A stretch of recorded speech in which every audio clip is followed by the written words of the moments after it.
Yeah. Okay. Well, anticipate in advance. We're very excited to have another presentation with Gabriel. I think everyone got a chance to take a look at the readings from Bion and from Lacan, including the bonus reading, Beyond the Reality Principle.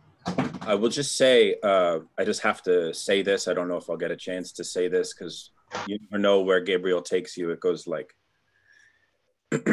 anyways, it's a beautiful thing. We're very excited, but I had a moment of like surprise and bewilderment reading the British psychology or the British psychiatry in the War piece, because it's Lacan sort of functioning in a way where he is an advisor to the military. And you think of Freud, obviously, we just, did the Beyond the Pleasure Principle reading as sort of a kind of someone who was providing extremely strategic insight into the condition of how a military unit would most effectively manage war trauma neurosis. And it turns out that by reading this short text, you see that Lacan fully followed, by the time of the Second World War, the trajectory of Freud in ways which I found very surprising. I mean, he goes so far as to say the British won the war because of psychoanalysis. It's an incredible statement. And then, of course, he really credits Bion and others, but largely Wilfred Bion. And so then that opens up a whole relationship between Lacan and Bion, who, for a lot of us on the left, we're just now discovering Wilfred Bion because of his work on group dynamics and so on. And we're finding a lot of kind of simpatico theoretical apparatus, which is extremely clear, but which has, let's say, a lot of application to left-wing emancipatory questions of organization, questions of the party, and so on. So I'm really excited to read Bion, and I'm grateful that Gabriel gave us that selection, because it was a sort of a startling moment for me and a way to look at Lacan, like, let's say, in a very different way than I ever had before. So I just had to say that, and now the floor is yours. Okay, so before I turn to the very weird presentation I have for you today, just wanted to recapitulate a bit. I mean, I know last time was confusing, to say the least, but hopefully in a good way. I hope I didn't come off as being too dismissive of, the sort of main lines of work that we've been, as a, let's say, community interested in Lacan and philosophy, the lines of work that everyone has been kind of following, organizing periods in Lacan's teaching, connecting his concepts to different, let's say, philosophical strategies and things like this. As I said as a preface last time, and I think it's worth repeating, my main concern is, let's say, as a sort of supplementation to all of that, which might, on the one hand, it looks a bit too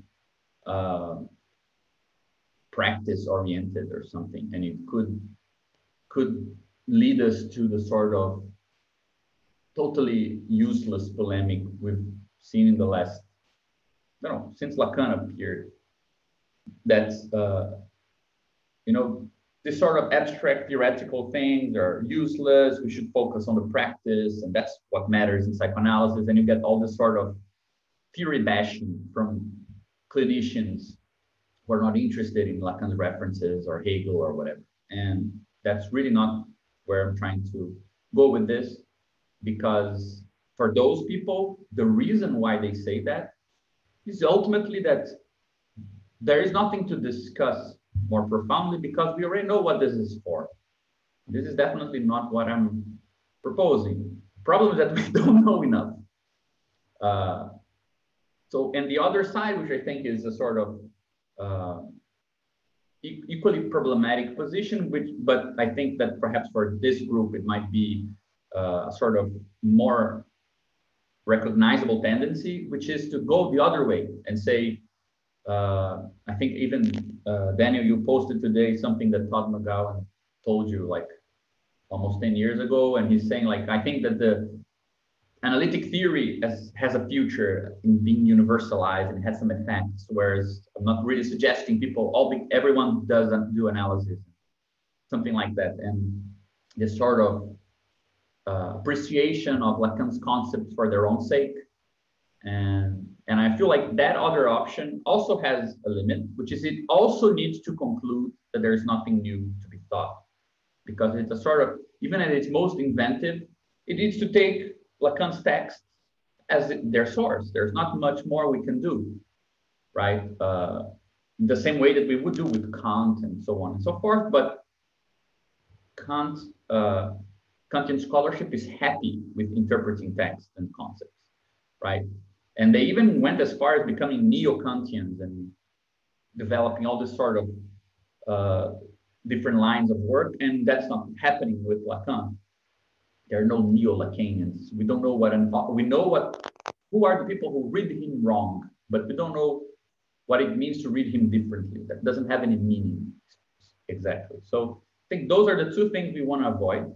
And there's a third path, which is neither of the two, or is, let's say, the combination of the two, which is to explore things theoretically, but use the fact that psychoanalysis has something singular about it, which is the fact that there's a bunch of people who spend their days listening to others as a relevant dimension that might, in fact, enrich how we theorize rather than get in the way, rather than be something that makes us kind of embarrassed by the fact we're not clinicians. I'm definitely not suggesting that only people who practice psychoanalysis can theorize about it, not at all. But even for those who are not practicing analysts, being interested in the fact that it has a counterpart that is quite practical and that has a bearing on other people's lives might actually enrich how you theorize about it. It might also clear up some problems. Like in the same way that in Marxism, we have these dead ends, like the transformation problem, like 100 years of debating the relation between value and price, or almost 100 years debating if labor is an ontological or not category, you know? When you don't move forward in a debate, usually that means the question is poorly posed. I mean, that's not special, it's quite common. So the question is, how can you reformulate the issue, right? You're just gonna like take it out of your hat, a new proposition, or do you need some new enigma, some new mystery to motivate that reformulation, right? And I think that's the way in which I think theory and practice can help each other in psychoanalysis. The theory can help pose enigmas for the practice, because from some formulations that we already have, perhaps some very weird practical experiments should be possible. So that's a question that theory can pose to practice. But practice can also pose interesting questions for theory. So I think that that's a bit the sort of feel that I'm trying to propose as a sort of general sensibility for dealing with this issue, right? So, I mean, the reason why I'm going back to this is because last time, even though we were supposed to perhaps possibly stick a bit more with Lacan's own formulations, we ended up on this kind of bender, like this other path, and had very general discussions on the status of the real, enjoyment, and so on. And I love that other stuff. You guys can definitely know by now that I love speaking and hearing the sound of my own voice. So you can count on me to go and discuss whatever, but it might at the end not have been clear at the end why the hell that connects back to Beyond the Pleasure Prism. And I think today I'll try to make that connection a bit clearer. And I take what we did last time with presenting the paradigms of enjoyment, discussing certain shift that happens between Freud and Lacan,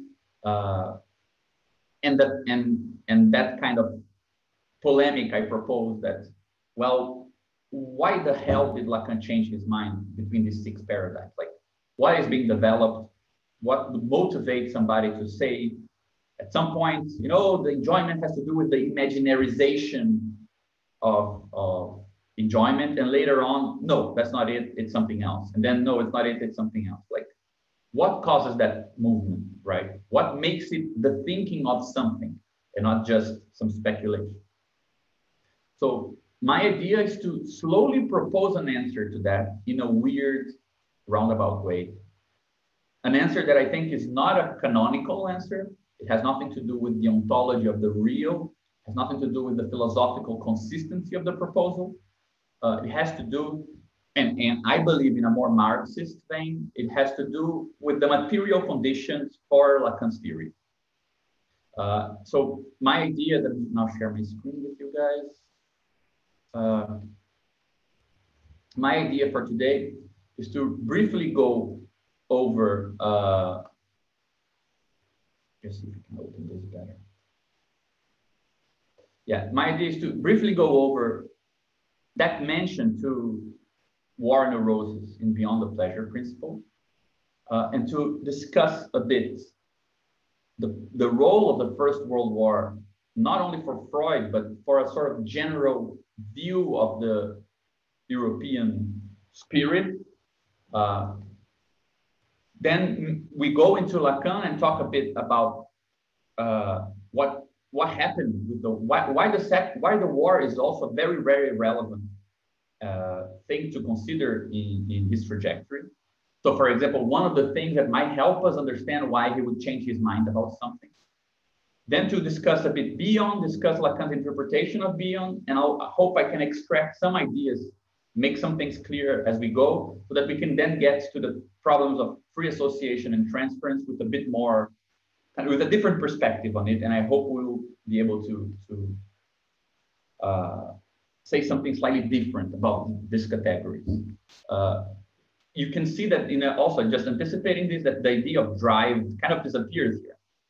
And I think free association has a more intimate connection with the theory of drives than it seems. And you will see what I mean by this as we go. So I didn't want to start with Freud. I wanted to start with something that is said by someone else a bit later about the First World War. And I think it helps to make makes a comparison interesting that we can explore later on. I think that Bion's work is more intelligible if you consider someone else who didn't have access to it and what somebody said, and that someone is our good old friend Walter Benjamin, and that this very famous and overly interpreted text, Experience and Poverty, he makes this point that I think is a classic one, but it's worth repeating, right? He says, so this much is clear, experience has fallen in value amid a generation which from 1914 to 1918 had to experience some of the most monstrous events in the history of the world. And then he kind of explains why this would have an effect on diminishing the role of value of experience. He says, for never has experience been contradicted more thoroughly. Strategic experience has been contravened by positional warfare, economic experience by the inflation, physical experience by hunger, moral experiences by ruling powers. A generation that had gone to school in horse-drawn streetcars now stood in the open air, amid a landscape in which nothing was the same except the clouds, and at its center, in a force field of destructive torrents and explosions, the tiny, fragile human body. So why I am one of those 100,000 people who like this quote? It's because it gives this sense of a sort of incommunicability of scale, right? You have such a huge event, right? Sorry, just one second. Not here. You have such a huge event, and it's almost incompatible in terms of its size, in terms of its forces, with the tiny human fragile body. And the idea that he explores in this text is that there is a sort of new poverty, right? Some new form of lack that appears, something that we don't have, which has to do with this sort of mismatch between the scale of the war and the scale of the soldier, right? And he says this is why soldiers come back from the war in silence. They have no new experiences to tell. Like it's one of the most, let's say, amazing in the sense of awesome, right? Incredible and huge and singular experiences or situations, but no new experience there comes out of it. Nobody has something equally singular or amazing to say. And I find it interesting to compare this take on the First World War, right? This sort of missed encounter between soldiers and the war, with the way Freud mentions this in Beyond the Pleasure Principle, because he says, it's weird. He says, it begins very much similar to Benjamin, and then something changes. He says, so a condition has long been known and described which occurs after severe mechanical concussions, rail disasters, and other accidents involving a risk of life. It has been given the name of traumatic neurosis. The terrible war, which has just ended, he's writing it in 2021, right, gave rise to a great number of illnesses of this kind. But then he adds a but. But it at least put an end to the temptation to attribute the cause of the disorder to organic lesions of the nervous system brought about by mechanical force, right? So something happened in the war that has nothing to do with contact. It doesn't have to do with the mechanical aspect. This trauma is not caused by the mechanical aspect of disasters, accidents, explosions, or things like this, right? And then he completes talking about war neuroses or traumatic neurosis. He says, in the case of ordinary traumatic neurosis, two characteristics emerge prominently. First, that a chief weight in their causation seems to rest upon the factor of surprise or fright. So it's not about things touching in the sense of punch touches somebody's face and it exerts mechanical force and a mechanical lesion, but it's the lesion caused by surprise or fright. And secondly, that a wound or injury inflicted simultaneously works as a rule against the development of a neurosis.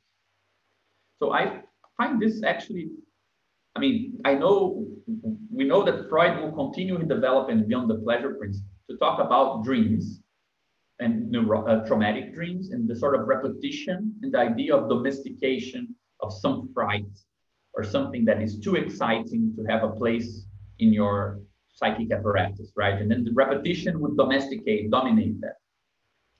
But it's interesting that having your body wounded in the battlefield would somehow do that work for you. How can it be that if you are actually wounded, you're less traumatized than if you are not wounded, right? And I think that if we go back to Benjamin's point about the mismatch of scales between human experience and the war front, you can kind of already get a hint as to why. Because when you're wounded, something of the war is actually in your scale. It has your size. You can measure it, right? So this idea that for something to acquire, like that trauma has to do with forms that don't match, right? With forms that are not written in the same scale, so to speak, right? The grandeur of the war front is incompatible in some level, right, with the forms that you can actually experience. We can sustain the hypothesis that this mismatch is relevant because when it is matched, when the war takes on a form that is commensurate with the body, the traumatic neurosis does not develop in the same way. It develops with less intensity. So this basic idea of things having the same form is something that I think I'll try to push that idea further as we go along and show that there is actually something very profound to this, and that to understand Bion's work, this is the principle we will see in play. And this is a principle that is larger than the principle of the analytic clinic. But you can see it appearing in group psychology and the analytic clinic. The idea that you can only intervene on something that has the same form as the intervention. I would even, if I were to be a bit cheeky, I would say it is an ontological principle. We could call it the principle of ontological homogeneity, right? You can only cause, you can only affect something that has the same ontological form as the cause, right? Or as the intervening principle. So let's bracket all this discussion a bit because we'll return to it later on. And let's do something totally, and now for something completely different. What I wanted to do is to just press pause and kind of zoom out a bit and discuss the place of war or the function of war in the sort of social imagination, right? There is a very interesting line of study that takes a lot of influence from Heinrich Koselleck, the guy from the book Futures Past, the guy who studied the semantics of historical time. But it was developed much more by other people who were interested, and I think that Christopher Lai should become the sort of go-to guy in America, perhaps for this sort of statement. But there are many people who study this idea that we live in an era of diminishing expectations, right? Diminishing expectations suggest that the future was defined the modernity as a sort of horizon in which you posit something which has not been experienced yet, right? So it is being not experienced yet, having not been experienced, it is highly different from your experience, right? I'll just for the sake of it, I'll just draw here this because I think it's useful. It's terrible when I do a drawing to explain something because my handwriting is so terrible that then you need me to explain to you my handwriting. So, but anyway, so just to help out, imagine then that you have something like this. You have, Koselleck calls it the space. Oh my God, okay. Space of experience, which is the things that you collect from the past and that remain in the present. And you have what he calls horizon of expectation, which is the sort of anticipation. Oh my God, why is my pen not working properly? Which is a sort of anticipation of what the future holds that has not been experienced yet, right? So in the sense that the past informs the present in terms of possible experiences, and the future informs the present in terms of what we know we have not experienced yet, but we might in the future, right? So there's something about the future which would be the sort of unexperienced, something we don't know about. We know that we don't know. It's like possible for the future, but totally different from the present. So these are Koselleck's categories. This is how this guy, I think it's like this, right? Anyway, so I using these categories, I came up with this nice little chart here. And this chart is divided into two axes. One is the question, when will it happen? So you can have things happening far away in the future or very close to the present, right? And how different will it be from the present? Very similar to the present and very dissimilar to the present. Okay, so if you go prior to modernity, and I'm doing like the cheapest theory of modernity there is, but I think it's enough for our sake. If you go before modernity, you have the idea that the afterlife is something you can expect for the future, but this future is beyond life, right? It's not a temporal future, it's eternity itself. So it's not beyond some amount of time, it's beyond time as such. But it is absolutely different from life, and it will happen absolutely far in the future. right? So it's eternity. And it's just something totally different from your life, right? It's totally distinct. A lot of authors study the passage from this sort of beyond, this expectation of a beyond, to a sort of immanent theory of justice, right? An immanent theory of the judgment, immanent theory of another life being possible, totally different new life being possible. And you can discuss when it happens, how it happens. We know the role of, for example, Christian eschatology in millenarist movements and in the Glorious Revolution in England and so on and so forth. But there is a sort of falling from outside of time into time, right? This absolutely dissimilar and somehow far in the future idea of another life, totally different from our experience, suddenly is now close. It's now possible within our lifetimes or the lifetime of the next generation. It's at least something you should ask of people, ask of your king, ask of your country, and not simply ask of God. And so I wrote this, if you look at this, this is a sort of history of the diminishing of expectations, pinpointed by sort of qualitative changes. And why do I think they're qualitative changes? Because revolution, the idea of revolution is a sort of general imaginary of something which is very dissimilar to your life, right? So it's all about a new world order, but when it's going to happen, it's pretty vague. It's quite far off in the future, or quite vague in when it happens, but it's pretty dissimilar from your life.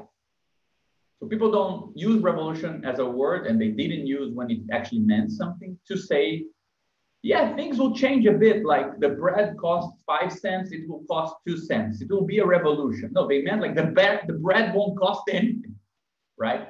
It's like it's a new social order.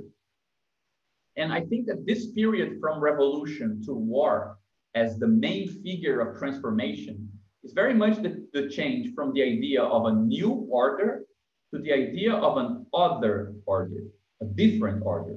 You already know what is that novelty. It's not happening. For example, you live in America and you know there are other systems like socialism and fascism. And it's a struggle between them. It's not a struggle between the known and the unknown. It's a struggle between the known and the unknown consequences of something that is also known, right? So we can say that revolution is like, we live here and there's something here we don't know. But in a system organized, in an imaginary organized around war, we actually have here and we have here. We're here and we're struggling with this. And we know what's here. You might be afraid or hopeful that something will change, but the change is the implementation of something already known in a way. So, but there's not only the fact that you move from a totally new order to a just different order, but it's also less vague. It is kind of imminent. There is no such thing as preparing for a revolution, but there is something like preparing for war, right? And what I find amazing about this period is that I think you can compare, for example, the difference between which was the most important term by comparing the way Engels talks about war. Engels says that a revolution is coming, therefore there will be some civil war. There's no way out of it. So revolution is the primary goal, and war will happen on account of it. Compare it to Lenin debating the Second International and saying, or writing about the imperialist phase of capitalism and saying war is inevitable. We saw the First World War. A second war is coming. Therefore, there is a chance for revolution. So what is organizing his actual expectation? It's not like Engels. Revolution is what I expect. Because I expect this, the war is possible. He's saying, I expect war, and therefore revolution is possible. Something shifted the background and the figure. Hope you guys, it makes sense to you. And that also makes sense because the idea of war is an idea of immanent mobilization. Like you can expect less from war in terms of how dissimilar it is from your life, though it can be pretty dissimilar in a sense. But on the other hand, you have a more concrete sense of temporality. It can happen, it might happen, right? And I think that one of the most important aspects of the First World War is that it was so imminent that nobody, like everyone started taking positions with regards to it, even though you couldn't avoid it. It seemed unavoidable, like a fate, right? Hobsbawm has very good take on the sort of weird inevitability of the First World War, and it's almost sort of subjectless process. People, all the heads of state were just looking at it starting to happen. They didn't really have a chance. They realized they had to take a position, but they couldn't really avoid it happening, right? And I think that if we can say that this is a new world order, this is an other world order, well, I think that we can safely say that our current cataclysmic climate, COVID, financial crisis sort of system, it doesn't pit the old versus the new or the one versus the other. It simply pits there being an order versus there being no order. If this is not the order that is imaginable, there is no other order imaginable, right? So it's this or nothing. This is the whole real capitalist realism thing that Mark Fisher presents, though I think that this arrow here is not guided by the imaginary or the imagination. It's guided by real social economic processes, and I don't think it's just a hegemony question. But I just wanted you to kind of get a feel for what it means for the future to kind of decrease in the sort of expectation we can posit. So the sort of slow detachment of novelty from the future, right? Especially because you can actually track the inverse movement happen at the same time. Like take the revolutionary moment. What about the past? But revolutionaries don't really care about the past. It's all about let go of the past. You know, it's Marx writing, you know, you're haunted by the past. There's a sort of Hamlet problem. Like, oh my God, this ghost is getting in the way of doing something new, right? Or take Fidel Castro saying, you know, history will absolve me. Like, you should look to the future. Whatever we do for the sake of something new is actually, you know, we don't need to account for it necessarily. The past holds nothing new. The past is the old, is the known, right? So the past is the known here. Well, the war paradigm is no longer exactly like this. I mean, the war paradigm is not simply the paradigm of expecting war, but also accounting for war. And war becomes something that you cannot repeat. Like take Adorno saying, well, after Auschwitz, we need not to repeat it, right? Or all sorts of problems of testimony, of accounting for the camps, right? There's something in experience itself, which is uncountable, which is unexperienced within experience, right? That's very much not only the problem of experience and poverty in Benjamin. The guys went to war and there's a hole in their experience. It's not a hole in the future, it's a hole in the present, it's a hole in the past, right? It's Freud saying, well, traumatic neurosis has to do with this weird, you know, pressure of the past on the present. And there's something not accounted for. Again, a hole, something missing. There's something unknown in the past itself. So you see, everything we're losing from the future, we're actually starting to posit in the past. At first, we expected a lot of new stuff from the future. Then the future doesn't look so bright. It promises a lot of war. But then the past starts looking like it has some inner promise, right? There's something unaccounted for in the past. And in our moment, we get to the sort of hyper-Benjaminian moment where only the past can absolve us, right? We should look back into all the memories, ancestralities, lost traditions, because they hold something new. Like there's literally the imagination that the novelty is in the past. It's the past that should give us some new way of organizing, some new way of respecting nature and ourselves, and so on and so forth. It's not something forward-looking, right? So there is a kind of like an inverse movement like this, right? The more the future looks bleak and with no novelty, the more the past seems to look like it has some novelty to it.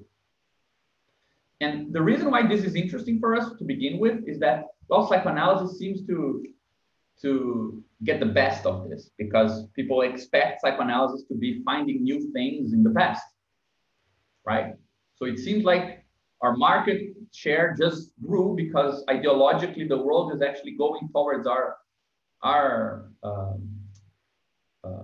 kind of position. So, but let's just move a bit forward and show you some other stuff that actually enriches this picture, right? So the third thing we can do, this is actually fits very nicely with classic periodizations of capitalism. So the sort of period where capitalism was establishing itself, it takes a good 300-400 years, right? Then we have the 20th century under the rule of imperialism, a sort of expansion of this already established system. Then we have something like post-70s, you start having a sort of fragmentation or a weird kind of loss of this sense that capitalism is a one single block thing that is expanding in a sort of uniform way. One other aspect, so if this is, I mean, Frederick Jameson has a really good take on this because he shows that this correlates with the issue of the size of the world. Jameson will say, for example, that at the level of market capitalism, the structure of the world and your experience, they were pretty much of the same size. So you could actually, if you're living, like the size of the world that determines your experience is actually something you can go around and actually see. It fits your experience. There's some compatibility between the social structure and the experience that is structured by it. Yeah, that's a cognitive mapping text. I'm pretty much just stealing from it, right? And then he says, well, the monopoly capitalism phase, and amazing how it fits with Benjamin's view, is precisely where structure and experience no longer match.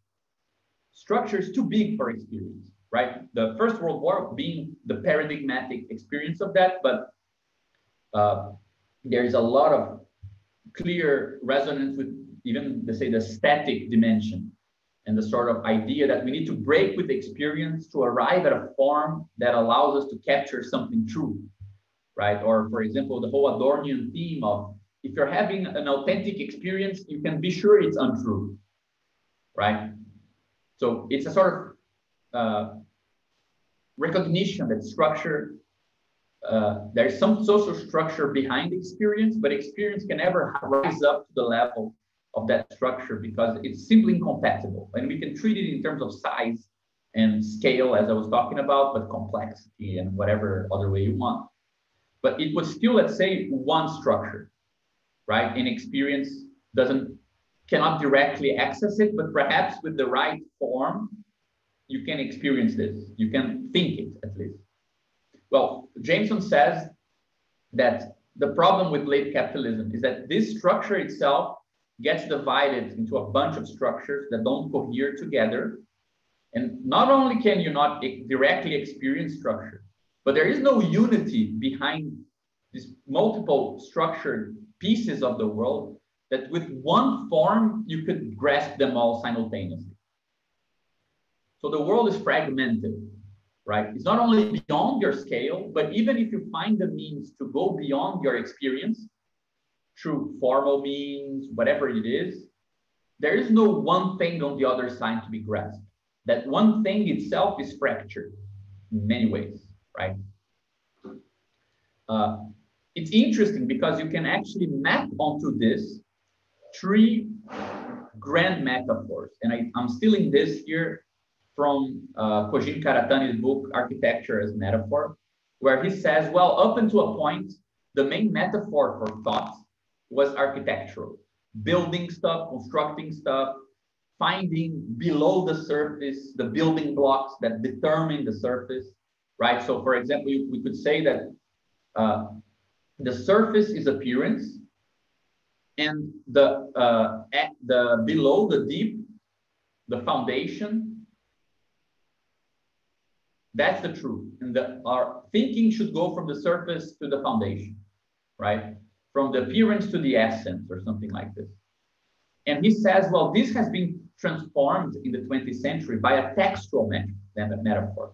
And the textual metaphor inverts this. It says the deep, or the foundation, is a lure, it's an illusion, and thought needs to go from the mystique of the deep back to the surface, right? So if here there is some otherness, some multiplicity, some change, architectural metaphor is trying to go to the one, to the blueprint, to the foundation, to the ground, and so on. Textual metaphors recognize that there is otherness in the surface and oneness in the deep, but it tries to go beyond the one back to the other. It tries to value and give more value to the heterogeneity of interpretations than to the one meaning behind it all, and that sort of thing, right? But Karatani says, well, this is also limited. And the world, that idea of a surface, which is other, and that's why it's against your experience. It doesn't really fit your experience, and you need to kind of work through this sort of going beyond this search for the represented thing and stick to representations and their interplay. And that's actually where thought is, right? And for Karatani, this has also an expiration date. And he says, we're dealing with something new. And he tries to develop his own theory of how to think this new thing. But we don't need to go into that, because all of this is just to say that this is where our two fellas are very tightly situated, right? Freud is very much the guy in this passage. He's seeing the October Revolution. He's dealing with the First World War. I didn't put it here, but anyway, right? And this other fellow here, he's very much inside this world of the textual metaphor. He's trying to suggest that there is a crisis in the paternal metaphor and that the text is not all, or whatever you want to say, right?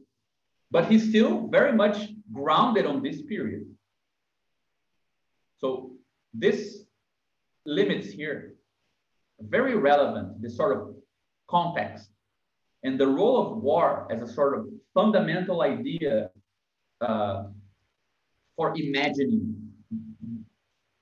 what it is, the unexperienced, what it means to return to the past, what it means to think what is bigger than you. War is actually very much at the center of all of that in the Western world between the 1900s and the 1989, with the fall of the wall. I mean, until the fall of the wall, the world was still something that could be between two orders, right? I would say the fall of the Berlin Wall is perhaps a bit too romantic as a marker, because much before that, we already had a very clear sense that there wasn't two things to choose between. But anyway, there is this sense that something crumbles at this point, that there is no choose between the one and the other. And I would love to read Lacan as a liberal guy by saying that, enjoyment of the one is in the 20th seminar, around 73, is pretty much perhaps like he vibing with the fact that it's hard to think the one and the other when there is no one and the other in social systems anymore. So I open to you the possibility of reading Lacan as a capitalist realist. I'll leave that for future work. But all of this, I think, puts well, that's also a really good point that Crisanto made about the sort of peace period, right, between 45 and 89 in Europe, right? Of course, it's not the same in the rest of the world. I even think it's interesting to read against this background, the sort of desire of European thinkers to look for war elsewhere, right? To look for the sort of enchantment of French figures with guerrilla and things like this, right? Anyway, this is helpful for us because I think we will see that the war is not just an accident. I think that, and this is my polemic statement, I think that the war is much more important than May 68 for Lacan's thinking. Like, I don't think he did anything that meaningful with his thinking because of 1968. I think he did meaningful things because of the war, like meaningful changes. And he is a guy who lived through the war. It's very hard. I mean, you guys know the Kojève story, right? Kojève was at his home. Somebody called him. They said, man, the students and the workers are on the streets. It's a revolution. And then he said, how many bodies? How many dead bodies? And they said, no, none. And he said, so it's not a revolution. He hang the phone, right? This sort of idea, you count revolution, the quantity of revolution is in dead bodies. It's very much a warlike approach, right? So, didn't Kojève die right after May 68 too? Like literally like June or something? Did he? I didn't know that. I could be wrong. So, if you read, if you look at Lacan's production, I think that the text that he publishes right after the war, they are very singular. They're not a continuation with what he was doing before, right? I don't want to go into the whole, oh my God, he died June 4th. That's amazing. But anyway, if you look at, if you look at this bunch of text here, Lacan was engaging with, debating with psychologists and psychoanalysts of his time, starting to propose a certain theory of what is novel about Freud and recuperating Freud. He's kind of moving from psychiatry towards psychoanalysis. I don't want to go into detail into it, but between this and the discourse of Rome and the first seminar, which kind of looks like there is a continuity. If you read Beyond the Reality Principle or the Family Complex, the discourse of Rome seems to debate and to continue and reformulate some theses. But these texts here, they seem totally out of it. And it's not for nothing. Like, some of them were written during the war, but not published during the war. I think Logical Time was published in this, it was promised to be published in a journal called Cahiers d'Art that was suspended during the war. So it was held publication, and then once it returned, he published it there. And it was part of a work he was proposing on, he wanted to write a book on collective logic. So why the hell did this guy, who was so worried about these things a couple of years before, now wanted to write a book on collective logic? And you can see that reference not only in Logical Time, where he uses a sophism he learned from Raymond Queneau to work out what I do think is a sort of continuation of a new theory of groups. It's not the Freudian theory of groups, it's a different theory of groups, right? He does the same thing in this very unknown text, but very interesting text called The Number 13 in the Logical Form of Suspicion. I'm actually a bit concerned if I wrote the title correct. It's called, Number 13 in the Logical Form of Suspicion, which again takes a logical paradox or a logical sophism or a game. He also learned it from Queneau and Lyonnais, which was a French mathematician, and he plays it out to show that there is something about the structure of collective logic, which is not of the order of identification, which is also what's at stake in Logical Time, right? There is the famous presentation on psychic causality, which again starts with a mention of the role of war, and that I think I have the quote here somewhere. He says that I'm presenting this. I didn't want to talk about my ideas because of the war, but now I'm getting back to it. And there's sort of preamble on this. And then we get to our text, British Psychiatry in the War, the one we're gonna look into a bit. And I think that this quote alone should really make it something that is worth paying attention to, because I never thought I would read from Lacan a paragraph like this from the most jealous, self-obsessed guy who never quoted anyone who was smarter than him. How can he say that these guys are proposing a revolution, that the flame of creation burns in them? Like, what is this description of the mustache of Brickman? Or this is Bion, in fact. Bion had the mustache. Like, what is going on with Lacan? Like, he has a man crush. This is what's going on. And as Lacanians and people interested in psychoanalysis, we know that when people idealize one another, usually they're identifying some level. And it's not for nothing. Like, Lacan he worked during the war in a hospital. He didn't have much clearance. He wasn't very high of the patent or allowed to do anything meaningful. He was very, very small interventions and small access to that experience. But it's clear that he was interested in it. Otherwise, why would he have gone to Britain to understand it a bit better? Not only that, but I think that there is something very relevant that is rarely kind of looked into in detail, in my opinion, which is what the French experience of war did to French theory. I mean, we should ponder a bit. I mean, Lacan is not really the case, and I think he's actually above average in this point, but we should really stop to think about what it means, the fact that, the parents of all the famous thinkers like Badiou, Foucault, Derrida, these guys composed the friends that pretty much surrendered, right? The friends that took on the fascism for the sake of peace.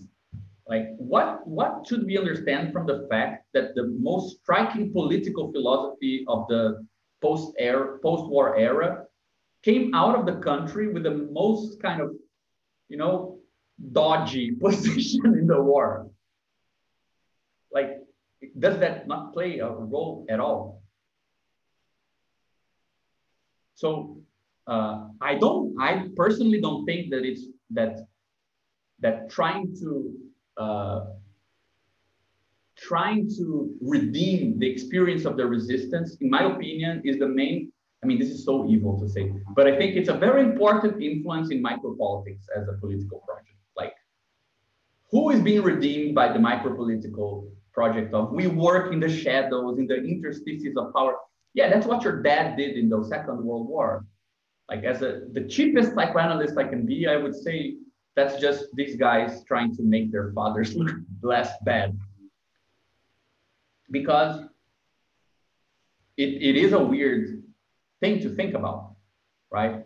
What the hell did that experience do to people? And I don't think that this is a minor thing, because look how Lacan, and this is a bit later on, but this is how Lacan in psychic causality, the presentation on psychic causality, talks about his experience, right? He says, for several years, I avoided all opportunities to express my views. The humiliation of our times, faced with enemies of humankind, dissuaded me from doing so. I gave myself over to the fantasy of having my hands filled with truth, all the better to hold on to them. And he confesses to a ridiculed fantasy. So more than once, I think you get a feel, and there is a mention in this text to something similar as well. You get a feeling that Lacan is quite aware that there's something hard to account for in the experience of war in France. And I think that might have a role to play. I mean, I'm saying these things, but it's a crazy fantasy of mine. I mean, it might be a nice narrative, but I'm not sure if it does much. But there is something perhaps that helps us to account here for his overexcitement with what's happening somewhere else, right? These guys did it all. Here, psychoanalysis did something. And there's such a strange excitement that you see in Lacan's way of talking about Bion and Rickman. Why I find it strange? First, he never mentioned them again. how can you be so excited about something you never write again about? For Lacan, who was like mulling over some stuff for so long, right? The text on logical time quotes throughout his whole teaching. You find mentions to it in 1979, but no mention to anything that it's bringing from the group experiments of Bion. He never mentions Bion again, if I'm not mistaken. If he does, it's clearly not a central figure anywhere. It's not. I think it's not even mentioned in the seminars, if I'm not wrong. So isn't there a weird disproportion between the level of excitement that he's presenting as he gives testimony to their experience and the silence that takes over later on?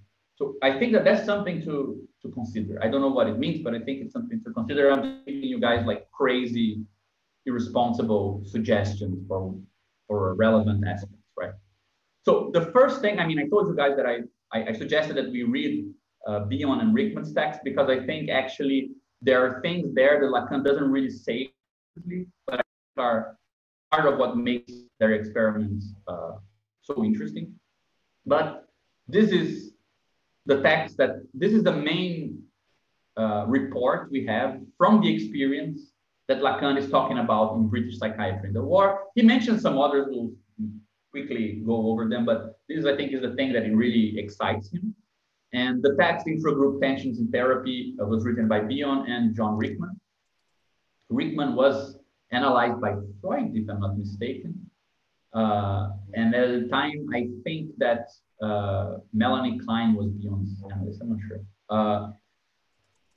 Anyway, they write this text, and I think that there's some interesting things to mention.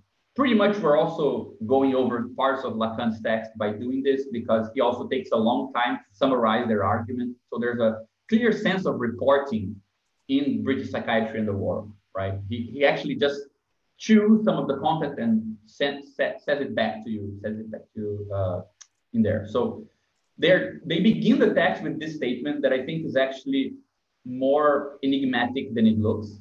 They say, in the treatment of the individual, neurosis is displayed as a problem of the individual. In the treatment of a group, it must be displayed as a problem of the group. So the first enigma is, what does this mean? And I think this is that hypothesis I suggested to you that has a sort of ontological dimension, right? You can only intervene on something when the intervening principle has the same ontological consistency or homogeneity as the thing being intervened upon, right? I think that there is something to it must be displayed that will pick up on that same intuition, right? So he said, so this is a sort of loose sentence, a sort of bombastic principle. He doesn't explain why. But then he says, well, this is the aim I set for myself when I was put in charge of the training wing. He says that right when he got there, people came. I love this idea, right? He is there to cure people of illnesses, but people don't allow him to do this. He was beset with urgent problems posed by importunate patients, right? And people asking him for stupid stuff. And in the sense that it got to him to think that they need some discipline, right? But rather than take this claim that came to mind, they need discipline as a sort of detour from treatment, he took that impression as the thing at stake in the treatment itself. So another way of thinking about it is like you're a doctor in an office, somebody comes in and they're getting in the way, they're putting an obstacle to the treatment, right?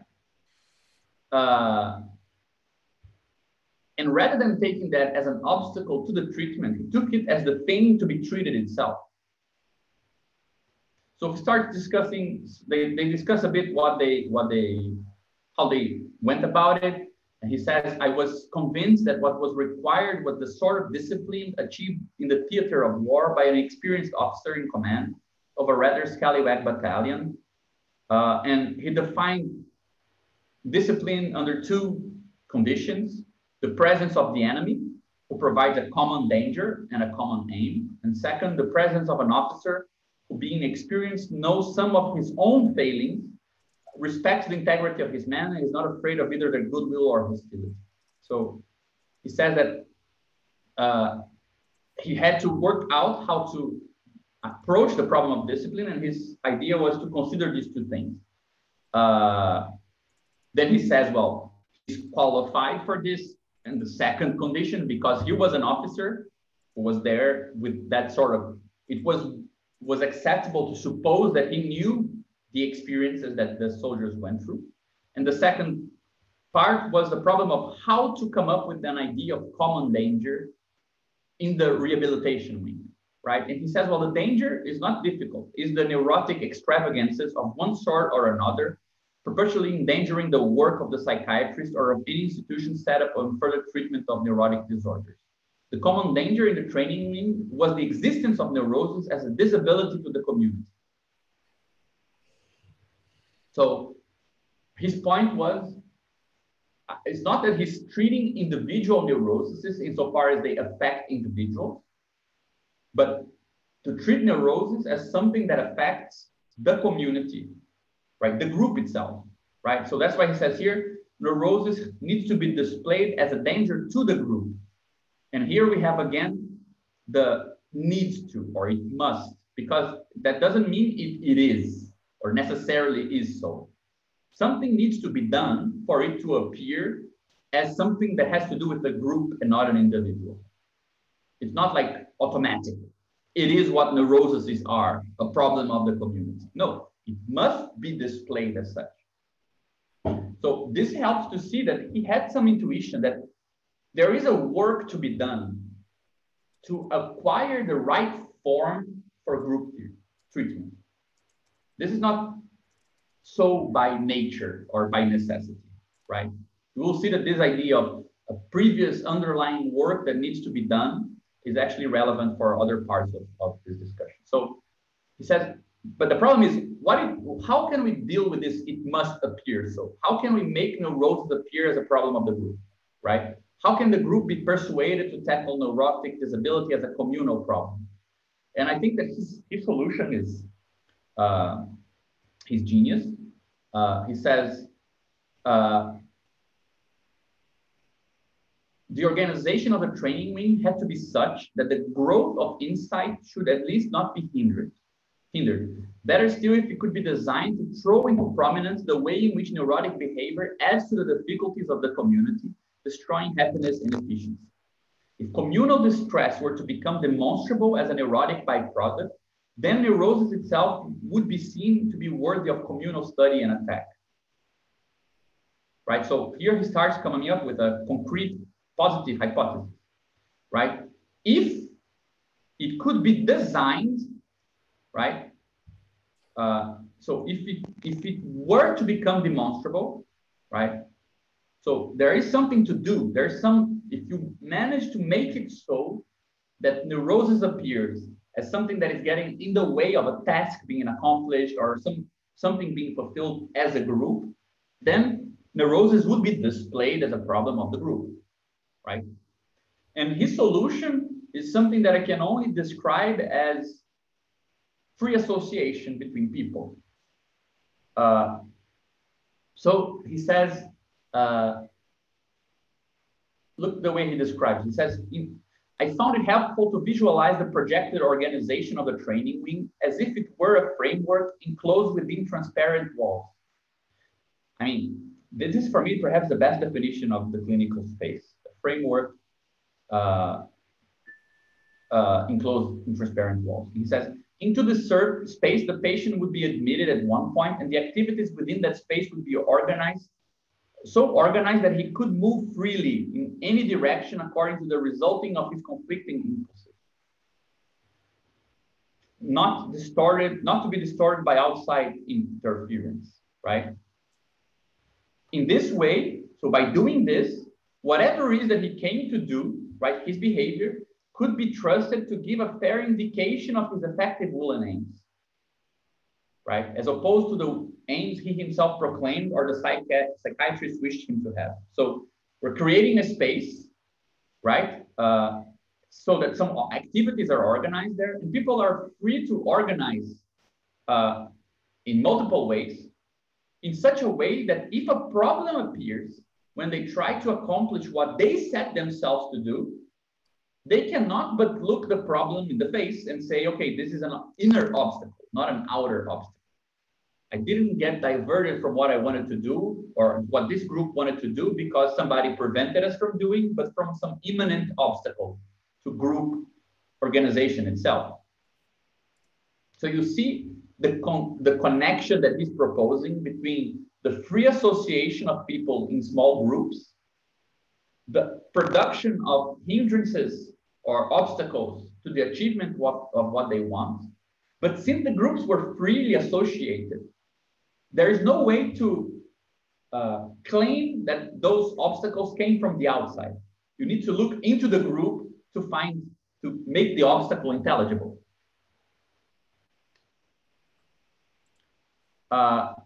Anyway, so they go through, they give some basic rules that they apply there, right? Some of them, I think 1, 4, and 5 are quite more stable, obvious, but then these two here are not so obvious. He says, every man must be a member of one or more groups. So you must form a group, but the group can be anything. Groups designed to study whatever, right? Handicraft, army correspondence, carpentry, map reading, scent handling, etc., whatever, right? And second, any man could form a fresh group if he wanted to do so, either because no group existed or because he was not able to join an existing group. So you can repeat groups, right? And you can form a group. So not only can you be a member of an existing group, but you can form a new one. So that's, I mean, two very acceptable rules for free association. Join stuff, and if you don't want to join anything, create something else, right? Associate with people.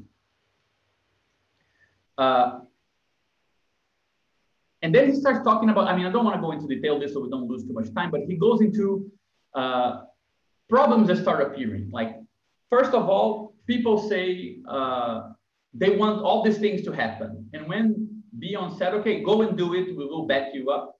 Like, you can just do it. Nobody did anything. There was a lot of inhibition and a lot of groups didn't appear or didn't carry out what they said they would, right? And then he started creating these meetings to talk about why these groups didn't carry out what they say they would if only the hindrances were removed. Like, do what you will, nobody's now keeping you. They're not interdicted from doing anything. So when you don't manage to accomplish what you said you wanted without any obstacles in the way, how do you account for that failure, right? And he says that coming up with a space where that issue could be posed started transforming how the groups organize by posing to the very same members of those groups the collective question of why did it go wrong? So a lot of problems appear, the classic Pareto thing of the 80-20 division, 20% do 80% of the work. So there started appearing this sort of, there are some lazy people who don't do anything, that's why the groups don't function. There are situations where people challenge him into taking leadership, either positively, and then he just takes the hand off the handle and says, I'm not gonna intervene, or negatively by saying, we can associate in any way. So we want to do a dance class, like almost like a joke or a sort of thing that is almost meant for somebody to intervene and say, no, that's too much, right? It's a way of kind of poking at Bion and saying, please intervene and say no. And he says, right, so despite the veneer of a desire to test my sincerity, right, he realized there was something else at stake, like they're proposing this. So let's just ask them to produce a concrete proposal rather than getting in the way and saying no. So coming up to occupy the place of a master or leader who would answer from that position and say yes or no, he just said, okay, do it. If that's what you want to do, do it, right? And he said that the group was amazing and it was one of the most successful of the groups, right? And he talks about the sort of increase in participation that this produced, right? Within a month of the inception of the scheme, big changes had taken place, whereas at first it almost seemed difficult to find ways of employing the men. At the end of the month, it was difficult to find time for the work they wanted to do, right? Groups were already beginning to operate well outside what were ordinarily considered parade hours, blah, blah, blah, blah. So something changed with this schema, right? So I want to, with this in mind, I'm not sure, I hope this all makes sense to you guys. If you want to pause and discuss it a bit more, we can. The one thing that I think the text doesn't clarify that much, but I think it's very important is that, and you can see it from other texts that from that period and beyond the book from the period which became very famous, is that the sort of problem that they're talking about, right? Small group of people who are dedicated and a bunch of freeloaders, or where is our leader? Who is going to prevent us from doing this and that? Those are precisely the sort of experiences that are at the scale of an army battalion in the war. So that statement that Bion proposed, neurosis must be displayed as a group problem, can kind of be translated in terms of neurosis must rise to the scale of the trauma. So if you want, I mean, the reason why this is, I think this is very, very relevant, but it became very clear to me. I'm not sure if we talked about this last time, but it became very clear to me in this thing called the Commission of Truth we have here in Brazil for dealing with dictatorship, violence and crimes. It was a sort of committee that was created to hear people who had been tortured during the war and prosecute the people who were being accused of torture and so on. And a very enigmatic thing is that a lot of people who suffered torture and horrible violence during the dictatorship, they went into analysis. They not only went into analysis, but became a lot of them became analysts. But they went into analysis for 10, 20, 30 years. They elaborated these things, worked through the traumas in every way possible. But when they went in front of the committee, many of them started crying and sobbing and feeling terrible and not being able to speak, as if they never did any analysis. You know, it's almost as if the private setting has a form that only allows it to intervene on some stuff that have other forms that are of a different scale. For example, I'm using the term very, very loosely here, but of a different kind of consistency, remain that sort of foreign body that Freud talks about, with untouched by analysis, because it simply never gets to be intervened upon from the position of transferential relations. And you can see it manifesting again when you need to speak in front of an organizational body like this committee, which has it's commensurate with the dictatorship. It is in condition to do something with what it's going to listen, what it will listen from you, right? And at that point, it seems like something comes back that was kind of invisible until then. So that idea of finding a form that is commensurate with what you want to treat, I think that basic idea, which I think is clear in this committee situation, you can use it to interpret a bit what Bion means by it must be displayed as a problem of the group, right? It must have some form so you can actually intervene on it. Otherwise, you cannot touch it. You can treat the soldiers individually and they remain traumatized, incapable of working through things, speaking about these things, because they didn't happen at the scale of experience, right? So that's a bit falling on the side, but I think it will become more relevant as we go. So when we get to British psychiatry, or I can remove this we already mentioned. Like, again, you can see Lacan starting the text with a mention to a sort of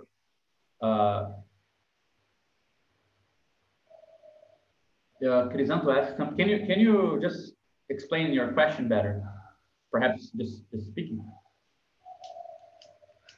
No, I was sorry. I didn't take part in the other meetings. But the thing is, you say you're emphasizing this affirmation that neurosis must rise to the social level, or you mentioned it must rise to the level of collectivity in order. But that's the point. In order for what? I mean. For it to be touched, because it's not a singular experience, but then it means that the trauma happens in between these two scales. I mean, in the way that this big scale war intervenes in the body. This is what something that wasn't clear. Yeah, my point is that, I mean, this is a loose thesis. We can go back to it as we go, but my idea, my basic hypothesis is that a social trauma needs to be treated socially. A familiar trauma between a very small number of individuals can be treated privately between a very small number of individuals. There is a sort of scale dependency, right? But of course, Annie mentioned this here, and I'm not suggesting otherwise. I don't think that it's either an individual versus collective thing. For example, small collectives are incapable of doing anything about large social catastrophe, right? So, but it's just this very vague sense that you cannot work through a trauma that didn't happen to you because the body intervened is actually of a different size or quality than your individual body, right? Yeah, I got it. So it's the big scale that matters, although it inscribes in the body. Yeah, I know. Yeah. Yeah. So. Yeah, I can go back into this later on because you will see that this basic principle allows us to unify analytic theory, group theory, and other stuff under the same common banner while respecting their differences. I hope we can get there. But so I like the beginning of this text because, again, it has a similar feeling to the beginning of the presentation on psychic causality, this idea of testifying to a weakness, right? He says, the war left me with a keen sense of that mode of unreality under which the whole of France had lived the war from beginning to end. So there is a marker there. There is something that France missed, right? There is some sort of unreal dimension to the French experience of the war in comparison to what we were going to see now. And I don't think I actually got the quote here for some crazy reason. I didn't add it, but he talks about the realist dimension of the British in the war. And he praises the sort of realism that they took in comparison to this unreal mode that his experience and the French experience was of the Second World War, right? And he talks about this realism versus and also pragmatic sense. And he gives it a sort of motivation with the fact that the British had to come up with an army from scratch, right? It was a completely different matter to constitute an army on a national scale from scratch in a country which until then had only a small professional army. Sorry, one thing I can just paraphrase it. He said, the British did not face reality, but lived for the real. Do you remember the exact statement there? Yeah, whatever. The real didn't mean anything special back then anyway, right? That's true, but I found it almost like a kind of weird homage to Antigone in a certain sense. Like there was a kind of, I don't know, like I can pull up, keep on going. Let me pull up the actual quote. Yeah, you guys know I'm all for deflating some of the concepts, right? So in that case, for example, I wouldn't put too much emphasis on the real being defined as in opposition to reality, but since he begins by talking about the mode of unreality, I think real and reality are closer together, right? And he does mention, like, I would call it realism, but the ism thing is kind of already taken, and that's not what I mean. Right? But there is this idea that there is a very strong motivation and in a sense in which some inspiration, some sort of the scientific, I like the fact that he even says this here, which I find very profound, that you find in Freud the question of leadership and morale posed in the first time in scientific terms, but he recognizes that this question actually had been the monopoly of practitioners of the military art. So he puts Freud in the backseat of the knowledge of what to do with groups. He doesn't put Freud in the front seat.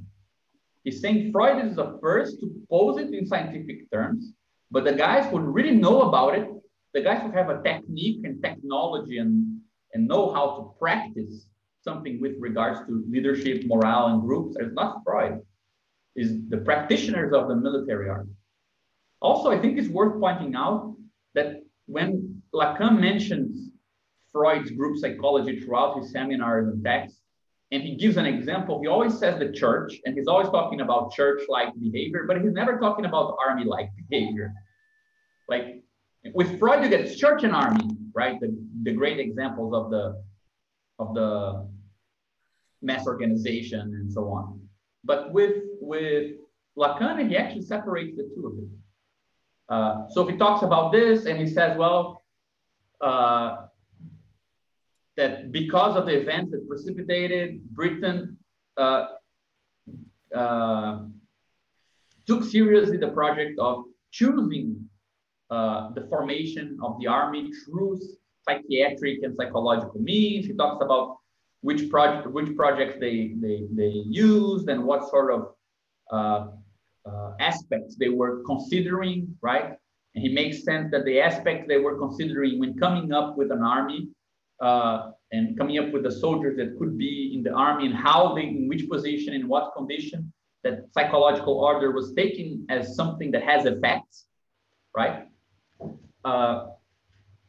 And he talks about, well, they kind of were looking for the production of a homogeneity groups, and they knew that there is a dimension of a psychological dimension that actually affects the conditions and efficacy of these groups, right? But this is, I think we're getting to where I actually want to discuss.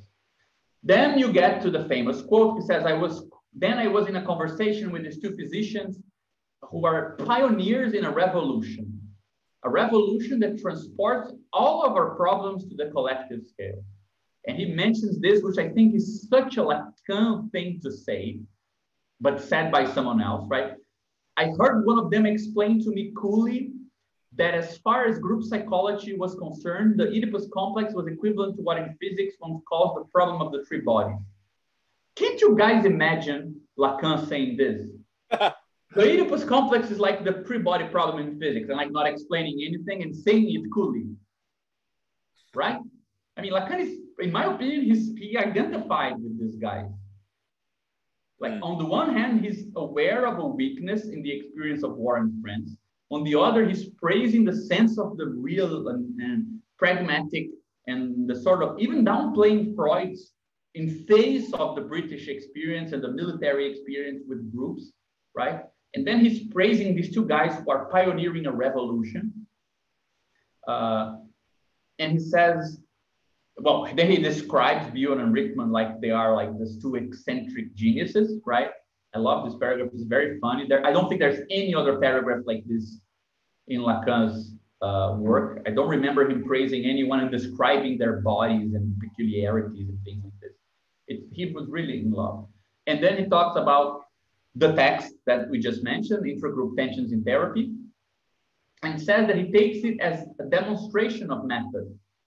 So he doesn't take it only for an experience, it takes it for the form of a certain technique, right? A certain method you can apply. And I think that this is the passage here that we should focus on. He says, he's redescribing their paper, right? And he says, he talks about the officer. He's very amazed by the idea of there being an officer, that a leader in the group or somebody who takes part in the group who is capable of displaying this this position, which I think is very important to distinguish from the position of a father, leader, authority, because the whole point that Bion makes it and that Lacan reproduces is that this is a figure who experienced in firsthand or knows what it means to be in a situation of life and death, knows what it means to falter in combat and things like this. It's somebody who has the properties that the soldiers also have, not somebody who doesn't have it or is better than the others, right? But then the other point comes and he says, as for the common danger, right, the problem of making neurosis the danger that is common to a group, does it not rest in the very extravagances which undermine the rationale behind these men's stay here? For indeed, they oppose the primary conditions of their recovery, but it is necessary to make them aware of it. This is where the psychoanalyst spirit intervenes. The psychoanalyst who is going to deal with the sum of the obstacles opposing this awareness. Like this resistance or systematic misrecognition, he learned to handle in the treatment of neurotic individuals. But here he's going to treat it at the level of the group. In the prescribed situation, and this is the statement I'm going to add, Bion has even more of a hold on the group than the psychoanalyst has on the individual, since by right at least, and then as a leader, he's part of the group. So there is something happening at the level of the collective group treatment that is more than the psychoanalytic. It's not just analogy. We're doing with a group what we did with the neurotic individual, because Bion is inside the group. And the psychoanalyst is not inside the individual, right? And he says, well, but that he's part of the group, this is precisely what the group does not really realize, right?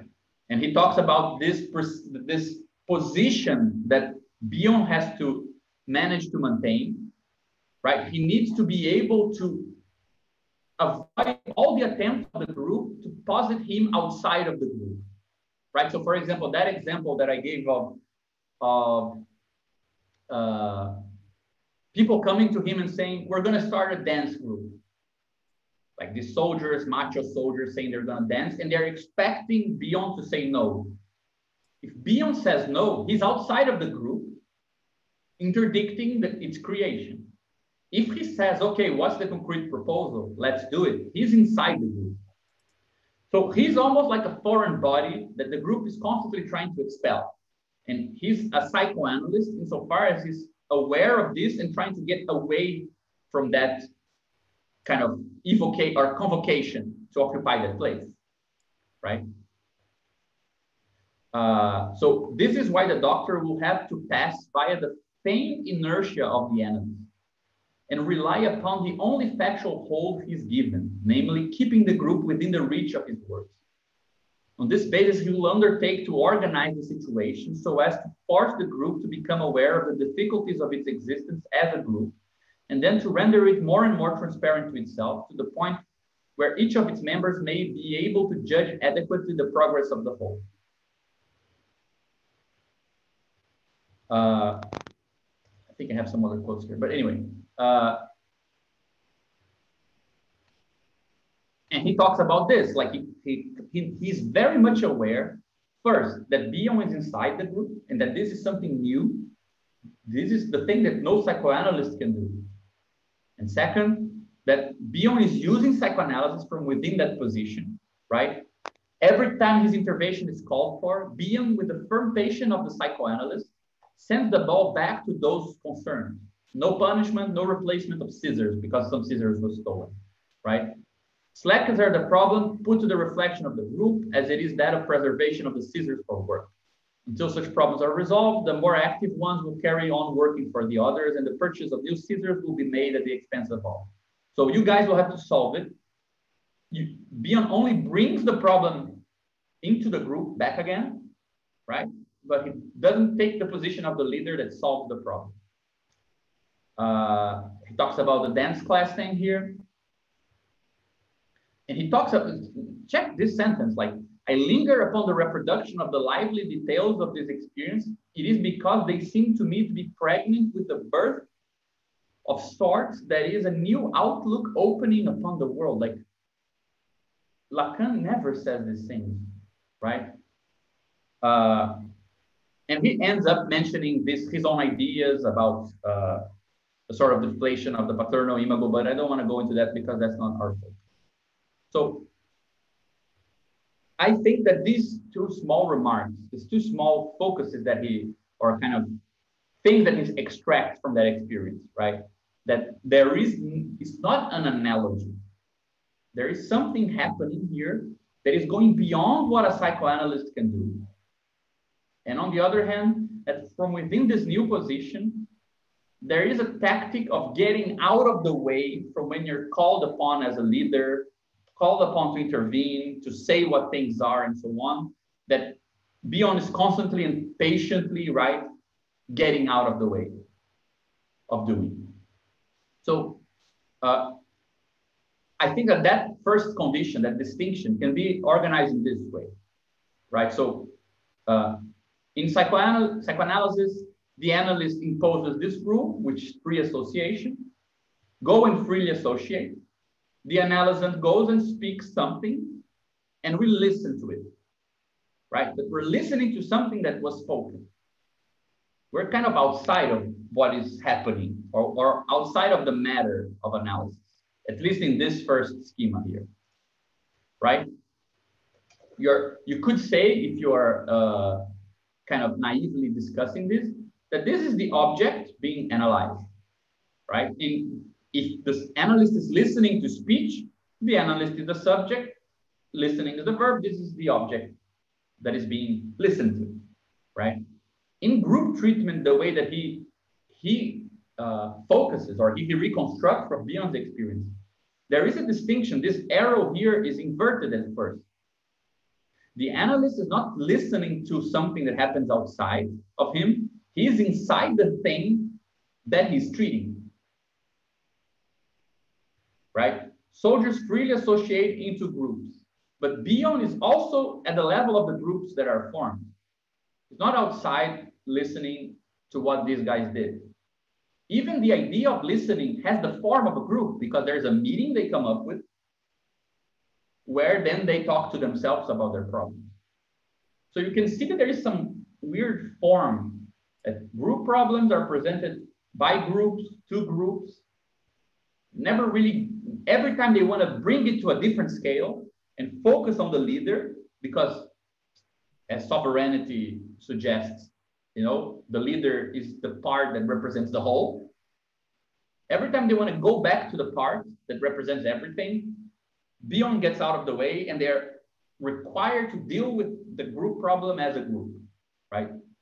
And I think that this is very different from, I think as somebody mentioned here, the idea of social systems as defense against anxiety. I don't think that that's what's going on. I think it's the anxiety of the social system, right? You get anxious because the group problem is, you're obliged to treat it as a group, whereas you would be alleviated if you could reduce it back to your individual scale of experience. I can't do this because Bion said so. Bion got in the way. He doesn't like me. He doesn't want me to do it. That's reducing the problem back to your level. There's a person who is doing something to another person. But how about accounting for the fact that nobody's getting in the way? The only thing that is getting in the way is the very structure of the group, right? And the problems that appear at that level, at the level of the structure of groups, they have the same form as problems that you would face in a battalion. Problems of hierarchy, of task division, of responsibility, of facing danger courageously, right? So this is still a bit weird, and this is not the best diagram ever, but I think we can now, what I want to suggest, I'm just putting the cards on the table, is that when Lacan says that Bion is bringing stuff to the collective scale that we do in analysis in the individual scale, I think that we understand what Lacan does much better if we understand him bringing to the individual scale what Bion did in the collective scale, and not the inverse. And I'll try to convince you of that. So this is a quote that I like very much. That's why I pretty much ask you guys to read this text pretty much because of this quote. So this is before the war, right? This is 1936, and Lacan is trying to kind of criticize some of the tendencies that we find in Europe, the way that psychoanalysis is being dealt with, and he presents what he thinks is the method of Freud, right? And it's a section, I think it's called Freud's Method or something like this. And the quote, he says this, right? The first sign of Freud's attitude of submitting to the real, and I think that perhaps this actually connects with your, we should actually compare quotes when you say that the British submitted or lived for the real. In this quote here, I mean, we should, I hate this sort of exegesis, but we could do it. Anyway, the first sign of Freud's attitude of submitting to the real was the recognition that given that most psychic phenomena of man are related apparently with the function of social relations, we should not exclude the path which, for that same reason, opens up the most common access to them. That is the subject's own testimony of this phenomenon. Blah, blah, blah. If we want to recognize the characteristic reality of psychic reactions, we should not begin by choosing what it is. It is rather necessary to begin by not choosing. To gauge its efficiency, we must respect its succession. Surely it is not a matter of reconstructing its enchainment through the reporting, but that the very moment of this testimony can constitute a significant fragment of it, as long as the entirety of the text is requested and that one frees it from the shackles of a report. So I think that this quote here is nice because it gives us this very simple description that picks up a lot of stuff that we discussed last time. But I think that it's sometimes forgotten and it's worth starting from it. Because we can use this to talk about the following. Lacan is saying that Freud's method had to do, right, with acting in such a way that speech is freed from its reporting function. You're not interested in what's behind speech, right? You're not interested in what is going on outside of the clinic.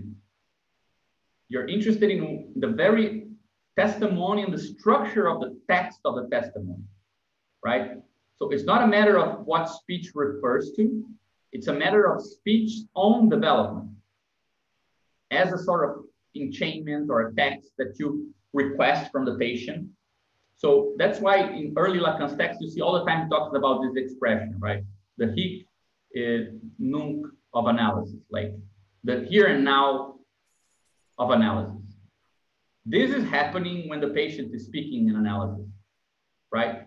The report that he's referring to, I did this, I did that. Did he really do this? Did he really do that? I don't know. I cannot know what happened outside of the clinic.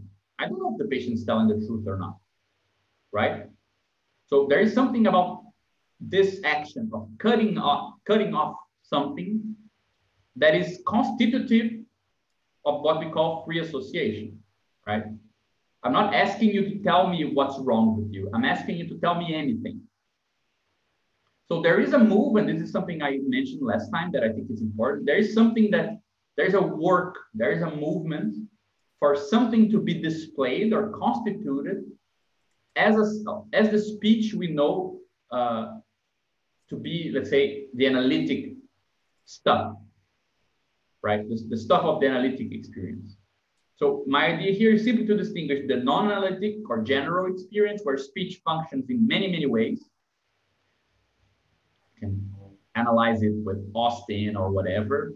And a certain work that gets done at this level for this speech to become the speech that actually is at play in psychoanalysis, in the clinic, which is a speech where, as Lacan says in that quote, we freed it or we're uncoupling it from its reporting function. We're not concerned with its capacity to refer to something outside of the clinic in a sort of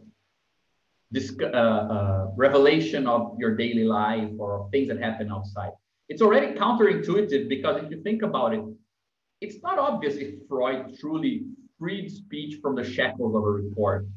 Because even though he did consider the report of patients to be suspicious, he was very much concerned with uncovering something that's outside and is determining what happens in the clinic, right? Much more than Lacan. I think we discussed this briefly last time. So the whole thing then hinges on this, right? Free association. How is it that this thing here can distinguish between this and this? Because we're speaking all the time, and we enter into the clinic, the office of some analyst, we're still speaking. The elevator was taking too long, that's why I was late. Okay, then you lay on the couch. What is the thing that is making the distinction between this and this? Right? The distinction is the rule of free association, the idea that now there is some sort of rule at stake that is actually framing whatever it is that you say. So this rule can be distinguished I like to present it in this way, which I think clarifies how crazy and weird this rule is, because free association is a rule to begin with. The golden rule is free association. It's already a bit weird, but not satisfied with it. It says it's a rule that suspends extrinsic rules, right? It is a rule. You need to do it, but what is the thing that you need to do? Is not to follow any rules. It's like a Fight Club thing. The first rule of free association is that there are no rules, right? But once you try to speak as if there are no rules, new rules appear in your speech, right? You can play this game anywhere and it's clear. That's why it's so annoying to, like, somebody says, say the first thing that comes to your mind, meaning say whatever. But you know that the moment that somebody suspends extrinsic rules and you can say whatever you want, well, the thing you say becomes more meaningful. It doesn't become less meaningful, right? Because there is nothing outside of you constraining you to say that. So if you did say something, why did you say it? Why did you say X and not Y, right?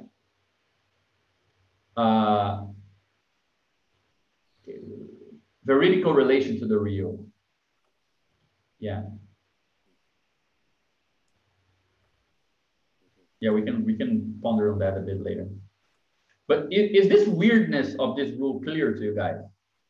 Right? You're asking of people not to follow any rules. But once you tell them do not follow any rules, what they do in that space, you can ask, okay, but what rule did you follow then? Right? I tell you, tell me anything. And then you say something slightly embarrassing, like a naked guy. Okay, but why did you say a naked guy? It sounds random, but since you could have said something else, that contingency, right? You could have said something else, now frames the thing you did say.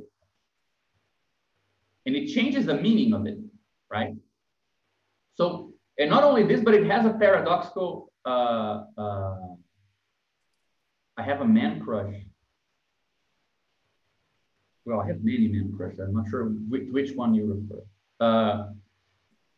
But the free association rule, it has a paradoxical status also in the sense that you cannot follow it, but you can also not follow it, right? It's impossible to follow because if I say anything following no rule, I can always ask what was the rule that I was following. But also if I do say anything, let's say I say something absolutely random.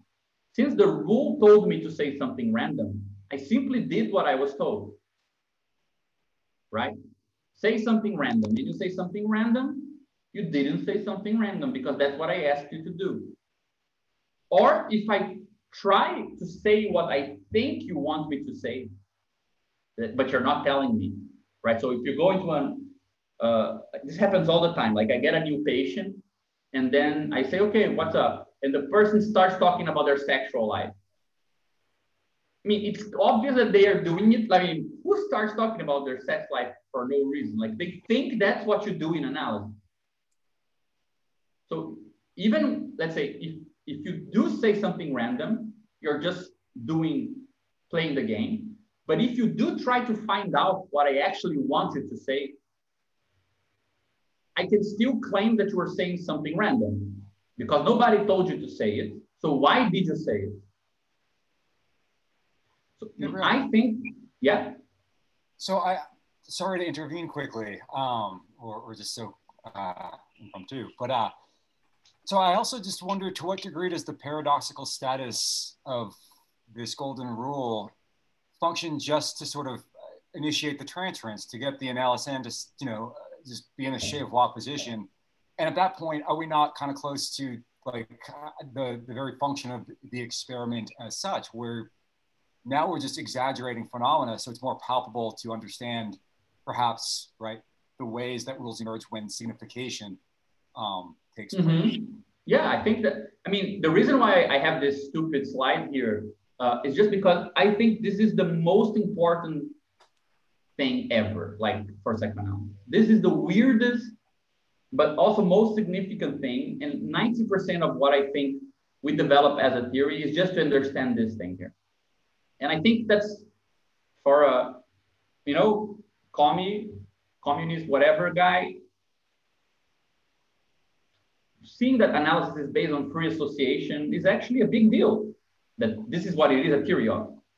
I also wonder too, I mean, I see a lot of resonance with what we just went over with regard to Bion, and it makes me think, and this is kind of an intentional misreading, but at the same time, I mean, I'd argue that maybe it's not, but just to go back to the Bion stuff quickly and have it map onto this, it does remind me of Ernest Renan, who he's the one who says phenomena appears more palpable in extraordinary crises, because in crises especially too, because they're more exaggerated. So going back to Bion and Freud doing his studying wartime neuroses, right? We have crisis exaggerating phenomena. It's more palpable to actually discern in an experiment or in a setting. And then of course, this paradoxical status of the golden rule for the individual, it's not so much of a crisis, but it's still exaggerating. And it may actually be a crisis for the analyst when they're in the chez voir moment. Again, I'm not sure what the analyst wants from them.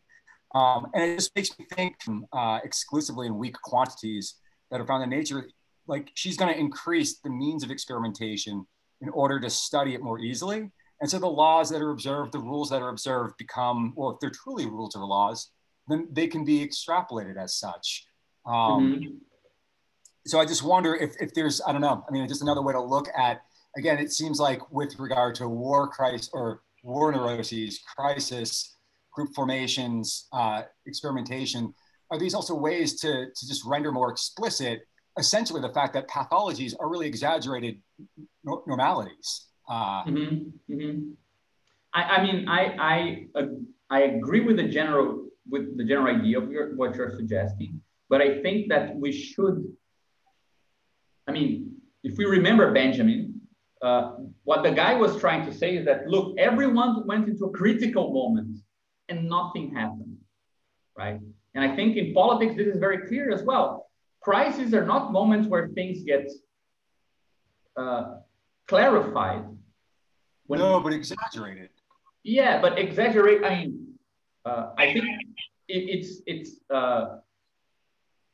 I don't know.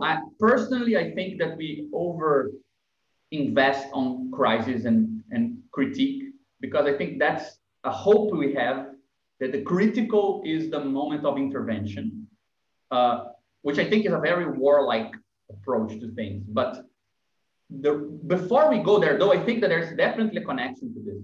What I don't want to miss out on, that I think is important, is that this thing here is relevant, right? There is a gap, there's a break here between this and this. There is no continuity between it. This speech in general is not really associating speech. So when you say, like, your schema, I would draw it like this. This is normal. This is critical or crisis. And crisis is an exaggeration. So I can then generalize to this and say normal is just underinflated, right? Or I don't know what's the opposite of exaggerated, diminished. of the things that appear in the crisis. So it's a schema based on continuity. My schema here is based on discontinuity. There is a break here. There is a practice without which that thing would never appear. Surely, if it did appear here, it exists. So the question is, where was it here? But once you take this break into account, you need to take it into account when you're doing the opposite path of generalization. You see how we gain a question. In this schema, which I agree with the general idea, to generalize this back path here, it's a continuous function because the exaggeration was continuous. What is here is here. So you generalize it because it's continuous. You can say things about normal behavior because that's what you were analyzing ultimately. And there is a whole praise of psychoanalysis as the treatment of the normal through the abnormal, right? I don't disagree with that, but in this schema we're saying you need to intervene at a practical, formal level, unless this artificial intervention is done, this thing will never appear. Now, once you take that into consideration, when you want to generalize, you need to find a way to remove the barrier that you yourself put, right? You need to consider that. And this is crucial because you know what has this structure? Scientific experiments have this structure. You create a barrier, and because you create a space that is artificial, you can see things you cannot see in normal life, but then you cannot generalize from the artificial space because things won't function in air like they function in the vacuum. So to generalize is a very sophisticated and complicated thing where you are introducing a bunch of other variables back and not simply saying that it is in between the lines of normal behavior, right? It's a more complicated process. It's the same thing as what you said, but with a cherry on top, right? With the added twist. And again, it goes back to everything I'm trying to suggest to you guys that perhaps what separates psychoanalysis from science, right? Because I mean, we've got the science in its experimentation on the left, the normal crisis within the circle there, and on the right, you're right, there's the scientific setup, but then there's the break. Yeah, no, but this science even perhaps invented this break. Yeah, sure. Yeah. Right. Science is all about creating artificial spaces, right? You have, I mean, and this is my punchline for the day, in fact. You have nature, right? And what does science do? It doesn't study nature directly. It creates a subsystem of nature, right? Belongs to nature. And it intervenes on this system, sees the effect, and then using a theory, it then thinks about what this means about nature. Yeah. But there is a break here. And this is crucial because this is what beyond the reality principle means. This is reality. This is a break inside of reality. This is a piece of reality, right? The analytic setting is not, it's just a place inside reality that you separate it from the rest of reality. It's an artificial place. So the idea of beyond the reality principle is so profound. This is something many scientists say that I think has a counterpart in psychoanalysis that is totally unacknowledged. If nature could not be separated from itself, meaning if you could never produce a vacuum where simpler interactions can be seen without the interference of all connections in the world, right? Or if you couldn't single out some relations from the big mess of relations. So if nature didn't split from nature itself, if you see, like, if it couldn't be split into a part that is separate from the whole, even though it belongs to the whole, there would be no science because there would be no experiments because you wouldn't be able to tell if the effects you're seeing are coming from the causes that you intervene, right? This is not second nature, as Crisanto is saying. This is nature and a part of nature, right? The particle accelerator in Switzerland, it is not second nature. It's a bunch of particles, exactly like everywhere else. but they are sealed from the rest of the world. And the possibility of sealing something from the rest of the world is a very crazy ontological property of the world, that it can be split into two. And I think that this is a similar principle to what we're saying here when we say that there is something that splits the analytic setting from the outside. And without that split, when the patient says something like, says something weird, I would never be able to pinpoint the subject of that statement, because there would always be some external influence which could be taken for its cause, right? And this happens. For example, patients are lying. This happened to me like before the pandemic. I was with a patient, and then a guy appeared outside of the window of my office, cleaning the window. Like he just dropped on a rope, you know, one of those window cleaners, and it scared my patient to hell. Like, it scared me as well. Like, oh my God. Can I take that scream to concern the unconscious or whatever? I can't do anything with it. But why? Because I cannot say, why did you scream rather than not scream? Right?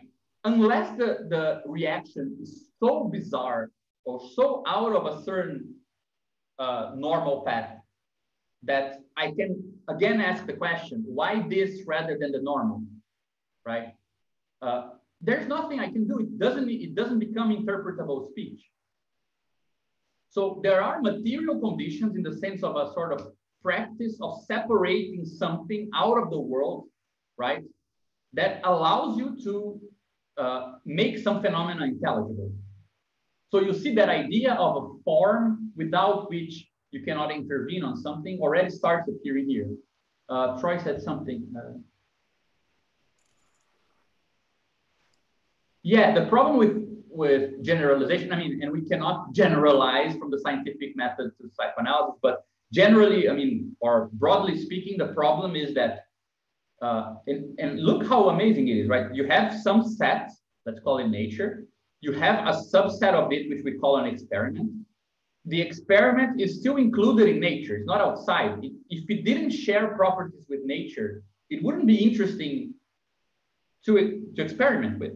So on the one hand, it is one, it is inside, it belongs, it's part of nature, but on the other hand, it's separate, right? It is two, but it is one, right? That weird condition is necessary, both sides, for you to be able to then move from the experiment back to the system you're interested in. But the partitioning is also necessary. It's not just the continuity, right? Anyway, so with this stupid thing that I just told you guys in mind, meaning just the free association rule as a formal limiting of what happens inside the clinic, this thing here already is possible, right? So you guys can easily imagine this situation. I think the example I gave you last time was somebody comes into the clinic and says, I know I was late to the session. No, sorry. I got off early from work.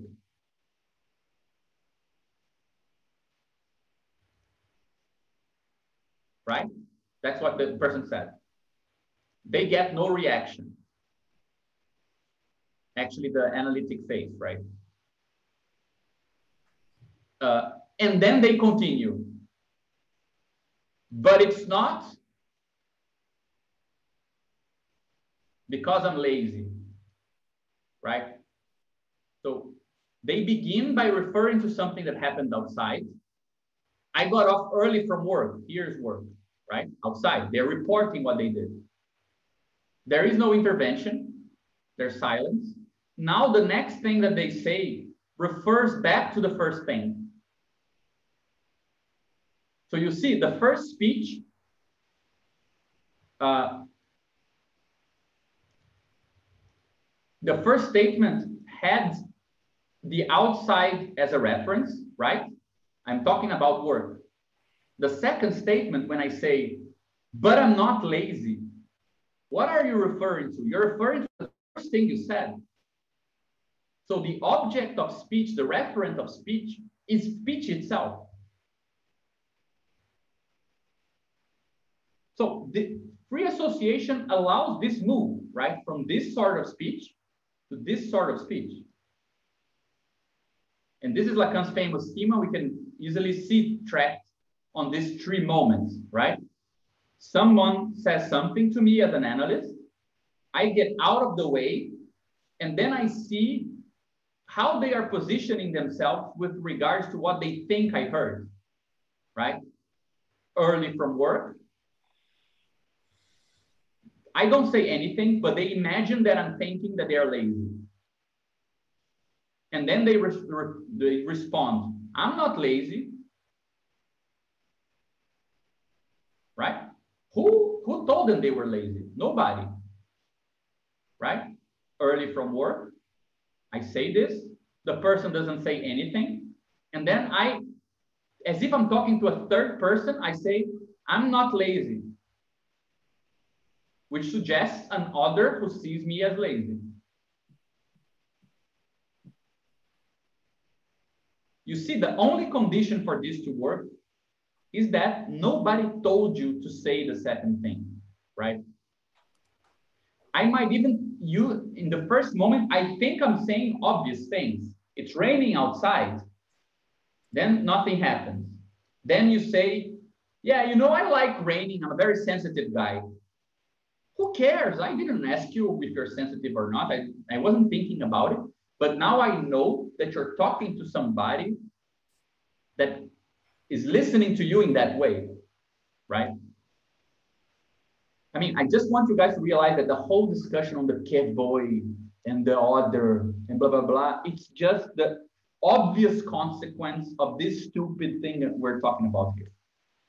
Like, we can derive this thing, which is like Lacan's classic, I think, L schema, from the stupid experience of speaking, nobody answering, and you interpreting the silence to mean that they listened to something in your speech that you yourself didn't hear, and trying to account for that thing.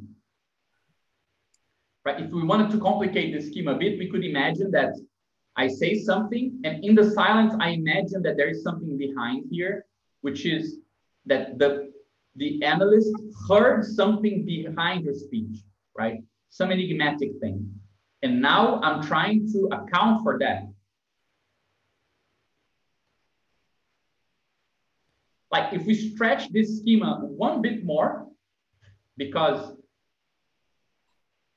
I say something, I don't know what the other heard, I try to intervene on the supposition of what the other heard, right? I take my first speech as my reference, but this is not enough. Something is left over, something is left unsaid. I didn't really get to the point. So there is further things to say.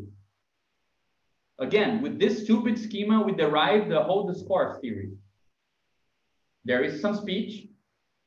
The way that it connects with the second speech localizes a subject. And there's always something left to be said that is slowly itself signified by the speech itself. And it's a very serious derivation of the discourse theory, because even the arrows become obvious, right?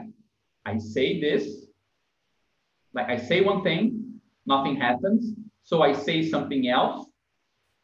This second thing pinpoints where the person is as a subject, but something is left unsaid that makes some new statement be made. So I hope that this convinces you guys that this stupid free association rule, which I think very clearly gives rise to this dynamic, right? It's not necessity, it's not some fundamental thing that gets expressed.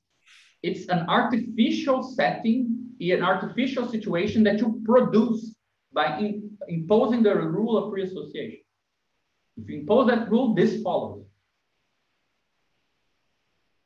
So Daniel is moving a bit quick, but that's exactly where I want to get to, because I mean I don't even like these two slides here, but I think we can play around with them, because just do this. I'm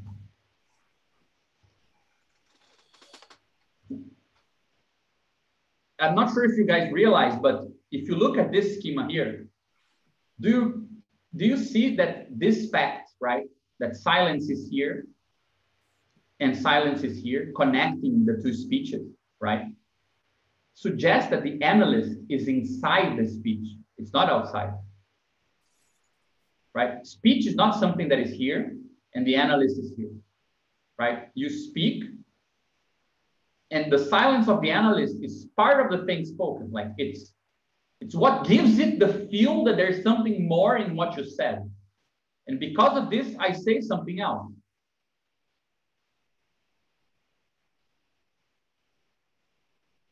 And the analyst continues. And then you say something else because the silence remains.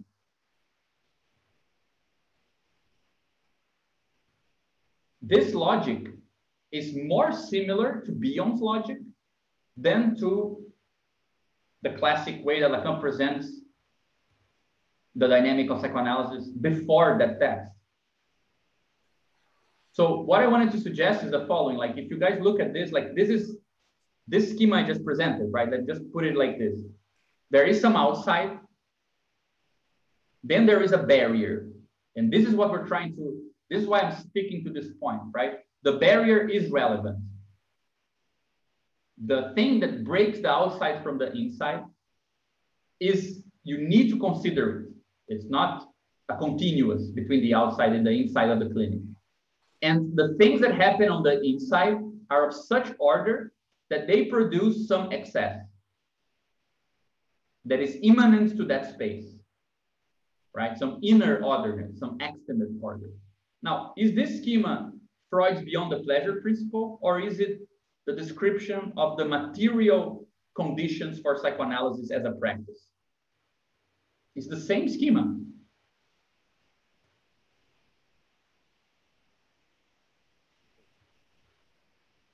And that's crazy, because it's saying that the material practice of psychoanalysis precedes the theory that is trying to account for something that is metaphysical.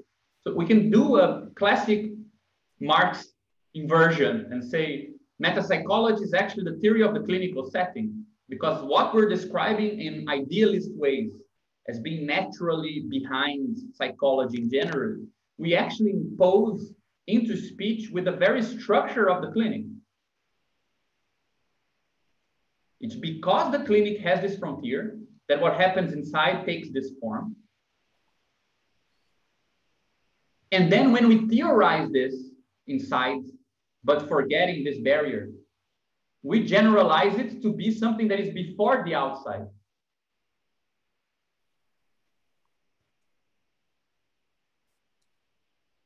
I like to think that there is connections with Hitler in the sense of people who take the media or the medium in which something happens to be many times the source of causes that we ascribe to metaphysics, right? So there is some similarities there, but I think that this is strictly psychoanalytic. And what I want, the reason why to talk about this structure, I gave all this weird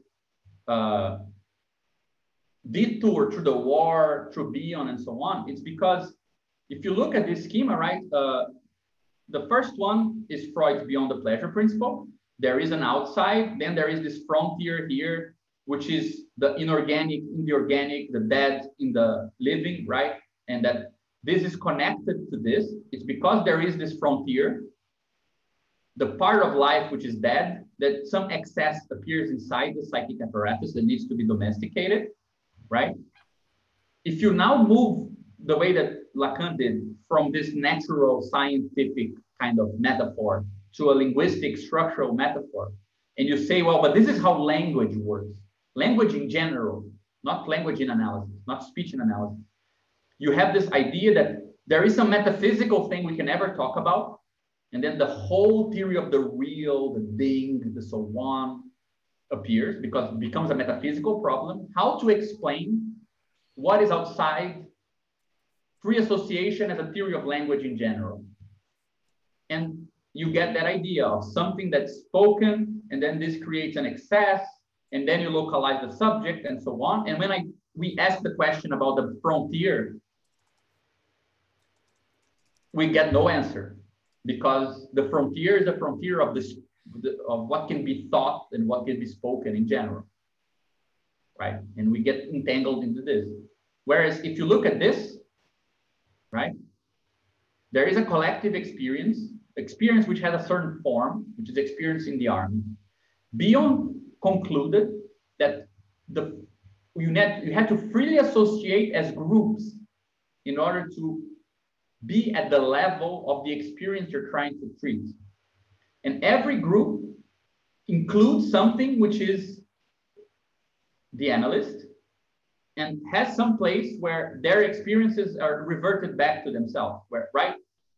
They become no longer a group that refers to an outer experience that they're merely emulating. They become the thing under discussion. And this way, the repetitions in their behavior becomes intelligible for themselves. This has a lot to do, this is much more similar to what actually happens in the clinical setting, where speech, so there's a break here, right? And people reorganizing groups so that they can acquire the same form as this thing. And then by letting this form freely associate, you can see the inner intrinsic rules, the intrinsic constraints that appear. You organize to create some carpentry group, but you fail at it. Why did you fail at it? You create a new group that thinks the problem of the previous group. So you capture the very failure into the group activity and so on. Same thing here. There is a break, a barrier. Speech can now freely associate. And every time it stumbles on something, right? This is exactly how subject supposed to know works. The moment that you stumble on something, you imagine that there is somebody who could intervene and tell you the meaning of your failure, but that's only silence. So you're referred to a new speech act that interprets your own speech act, right? And so on and so forth. So ultimately what I want to suggest to you guys is that we can actually see a division in Freud's Beyond the Pleasure principle. There is a hint with the war experience that is actually something that gets kind of realized with Bion in the sense of it is concrete material problem, the experience of war, and the sort of treatment that is compatible with that experience, right? And I think that this is also where you see Benjamin as the sad boy, loner, hipster avant la lettre that he was, couldn't imagine that the experience was not compatible with the war, because the war is not an individual experience. You need something social to it. It's a social experience, right? His theory of social experience is very much entangled with the idea that you can move across scales.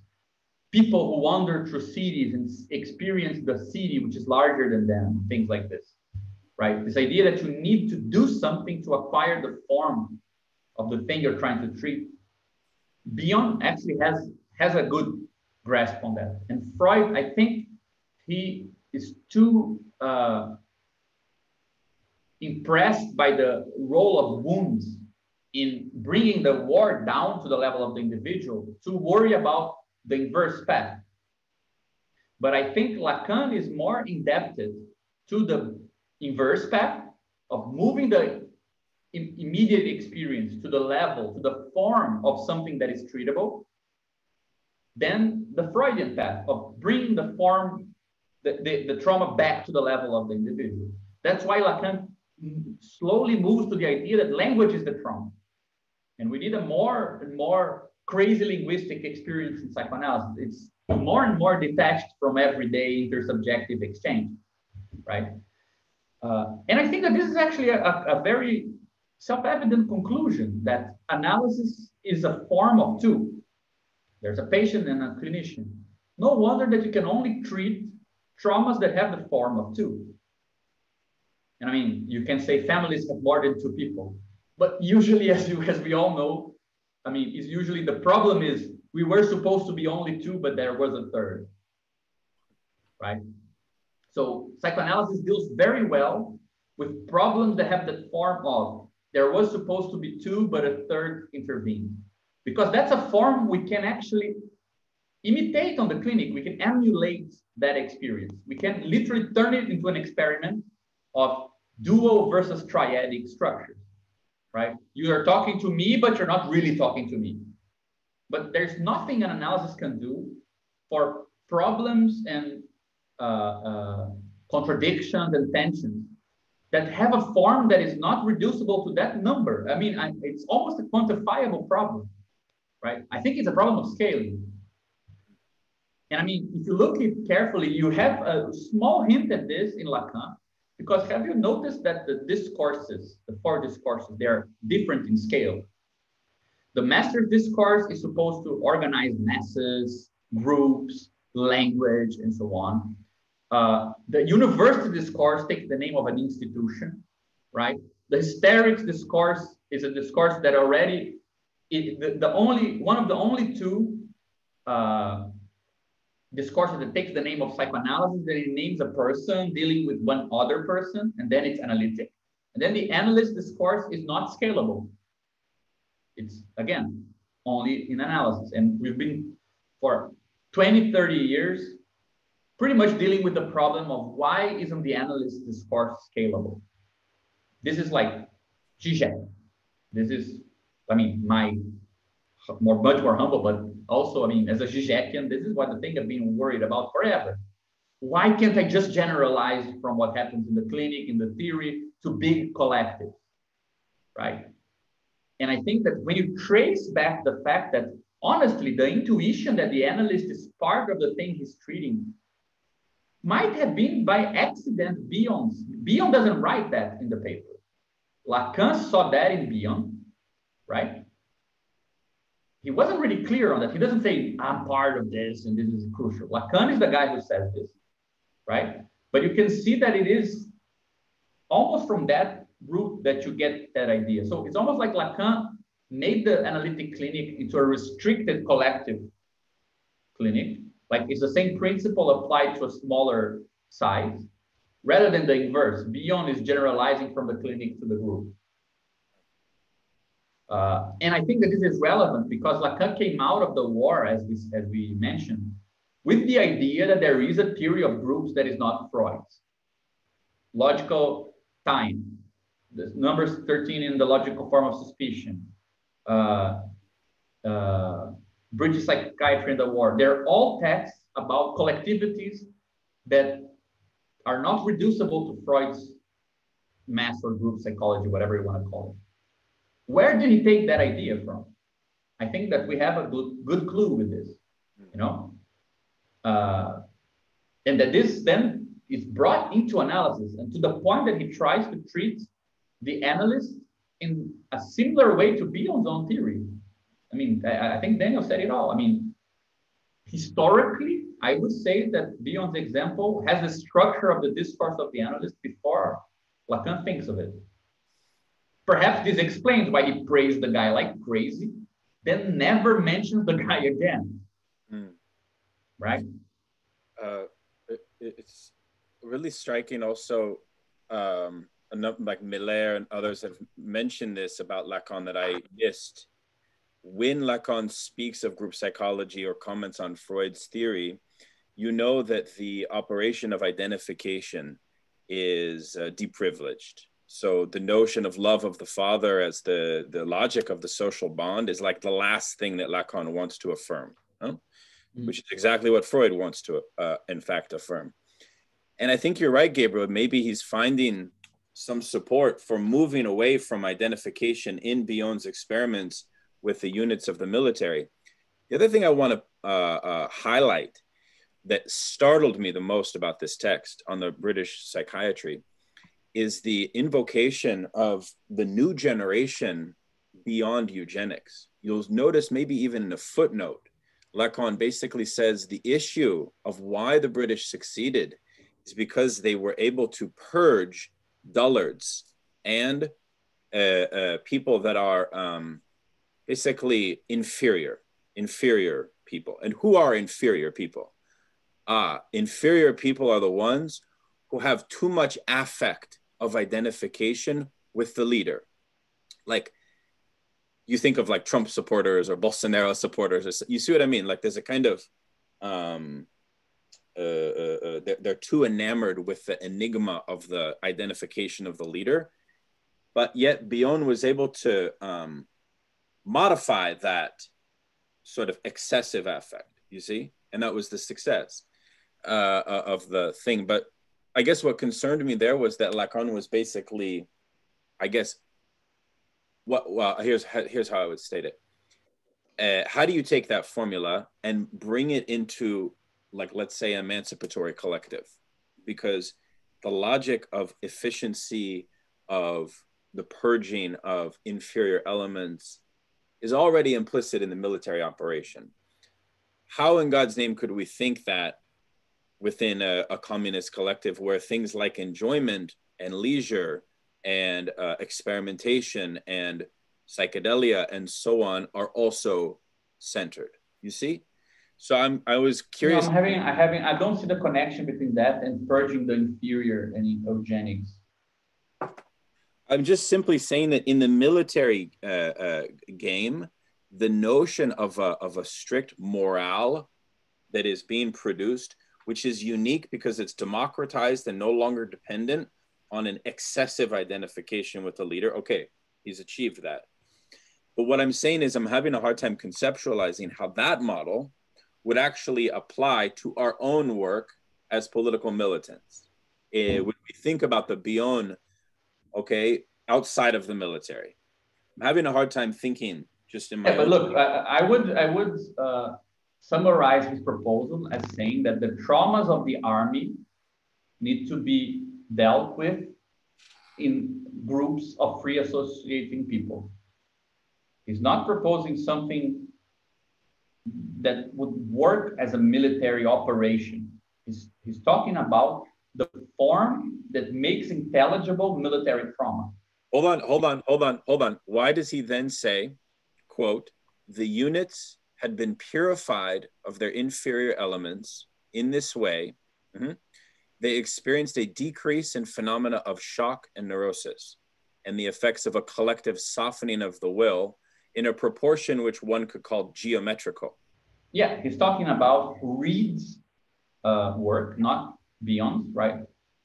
General Reid, who used psychology to determine which individuals would work best in the field, in which positions, and they removed those who would be, let's say, more prone to divergence and so on. They didn't put them in the battalion, and this increased the battalion's efficacy. He didn't purge them from the army. They just said, let's not put that guy with that other guy.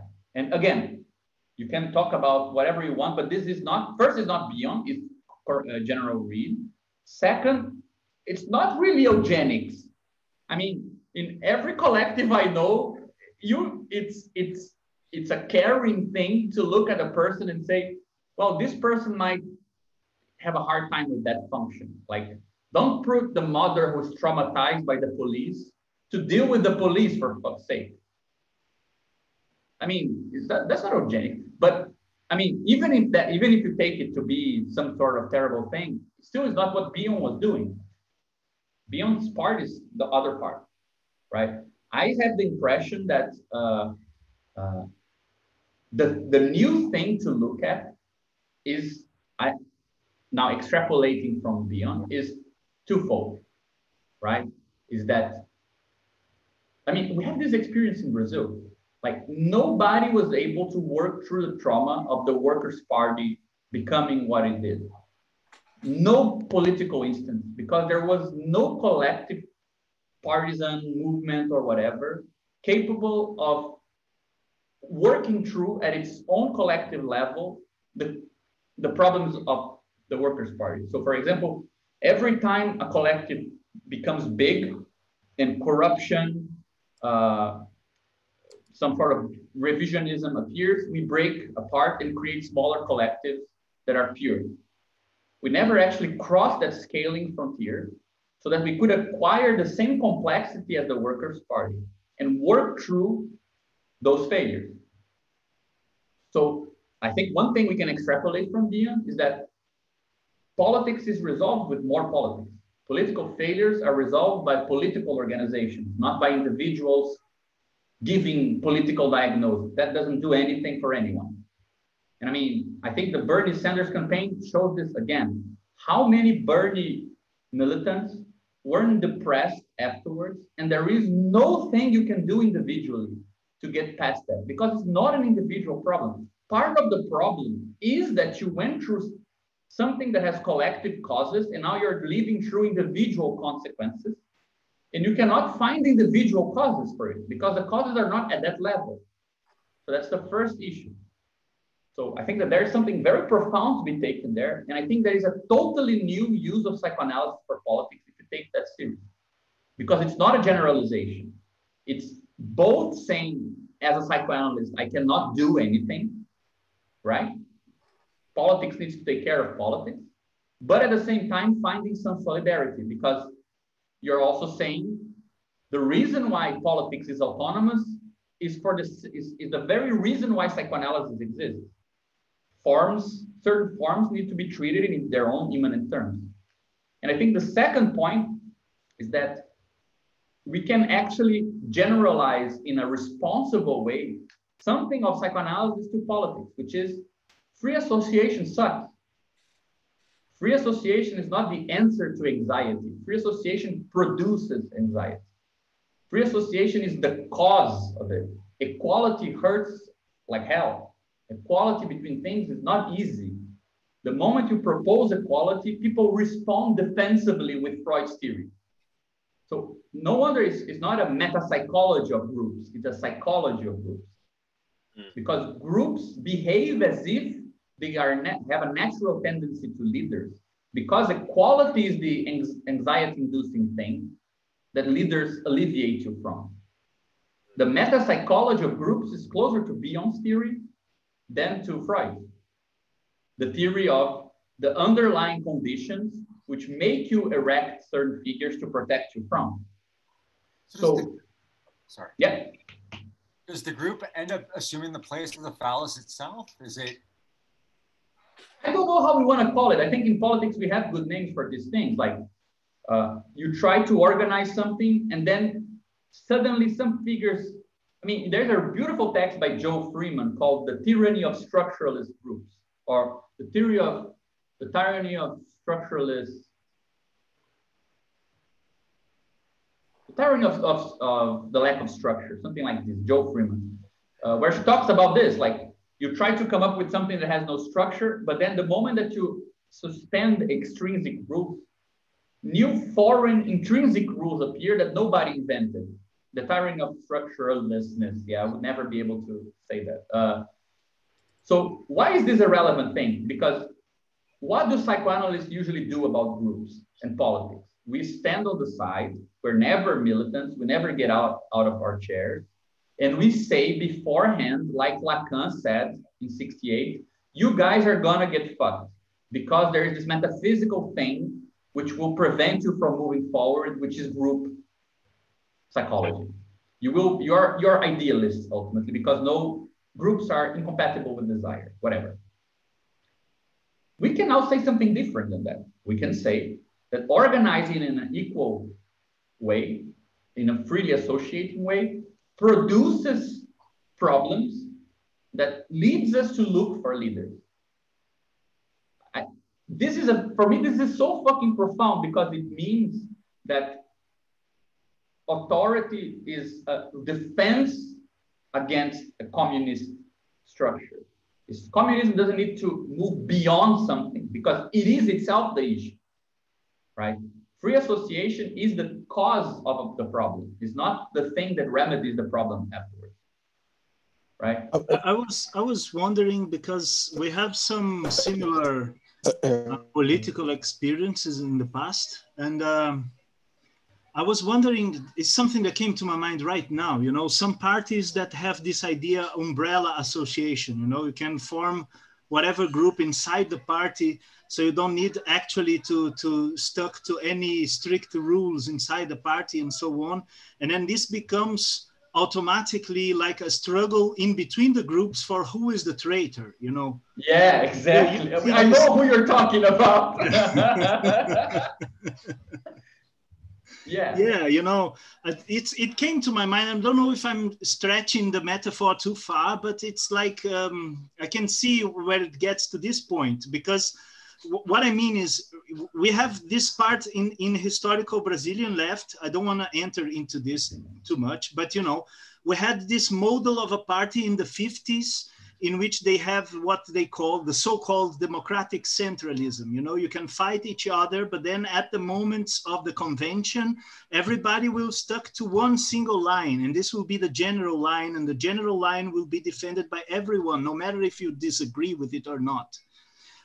It happens that at that time, it had achieved much better political results than in the models we had from 80s and so on, in which you don't need, you know, you have the full right to express your divergence whenever it is. You can come up whenever, you can show up whenever to show your divergences and so on. And this kind of freedom just creates the kind of this, you know, prosecution paranoia. Everyone is betraying the party. If someone wins the elections, it is because he had made something, you know, very... Yeah, no, I mean, I wouldn't go as far as saying the 50s were better and the 80s were worse, because I don't want to suggest that the conclusion you take from this is that, you know, more extrinsic structure solve the problem. It might solve for some cases, for others not. It's a political issue. It's not a metaphysical one. Yeah. Okay. But, right, I mean, we should, at this level, I don't think we should have something to say about that.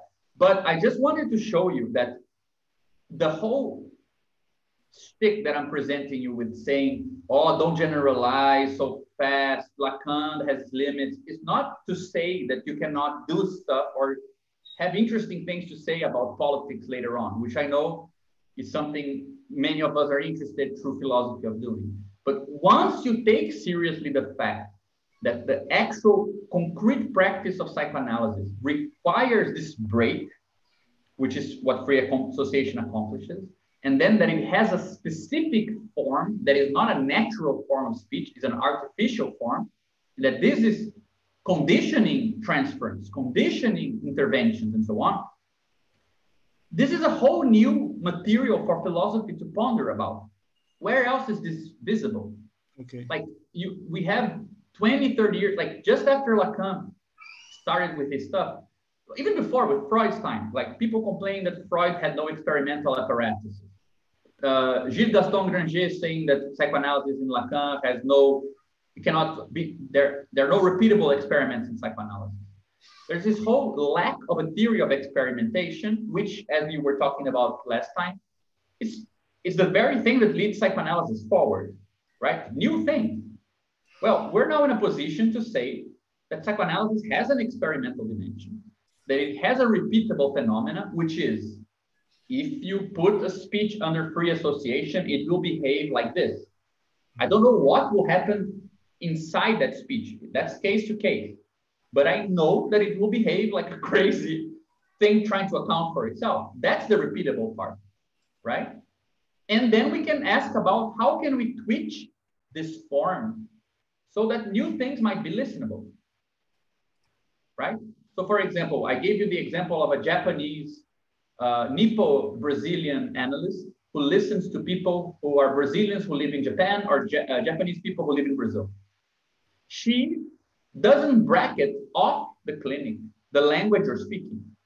For her, the language you speak is not a noise against the background of clinical speech. It's part of clinical speech, because if her patients change language, it's relevant, right?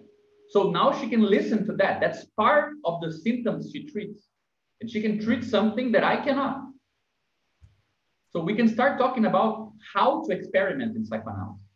So it has profound consequences, intra-psychoanalytic consequences, right? But we can also talk about consequences for other practices. I think that it is very uncomfortable for a psychoanalyst to admit that he produces or partially produces the things that he intervenes on.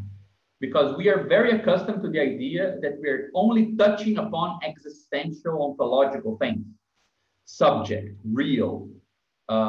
You know, with Lacan is metaphysical, with Freud is like ancestral.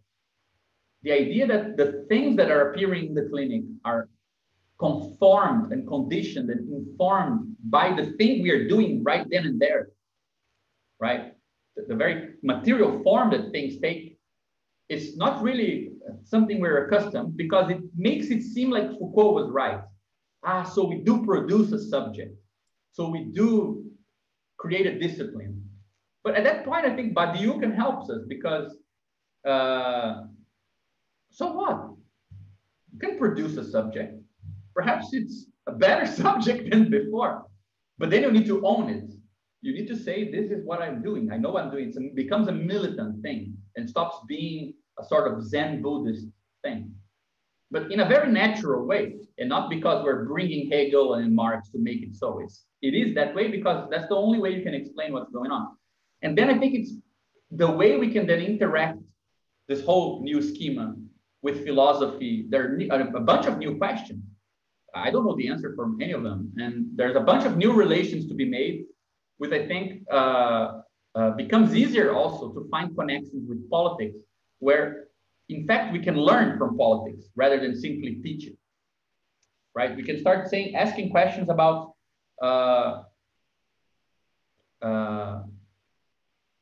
okay, like Freud had to, like Lacan did with Bion, right? What can you do inside a group?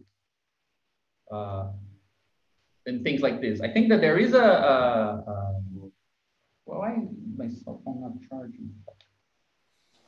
Kind of on that note, it seems like maybe there's what seems to me maybe like an unspoken question throughout this presentation that's being hinted at is there maybe still something within Bion's method that, though it's generalized by Lacan in that theory, there's still something maybe to go with, like with this idea of like maybe even like how to make it an intervention within a crowd. So when you mention like 68, I think about they're not fans of them. It seems like a big starting point for Deleuze and Guattari's Anti-Oedipus project is when French, like traditional, let's say, psychoanalysts approached people in May 68.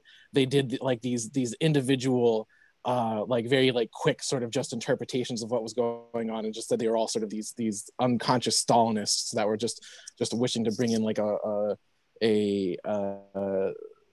Stalinist figure then to sort of impugn their desires onto. So I guess somewhat similar to Lacan's general thesis upon the situation, but it seems like that doesn't really work to function as an intervention within a crowd.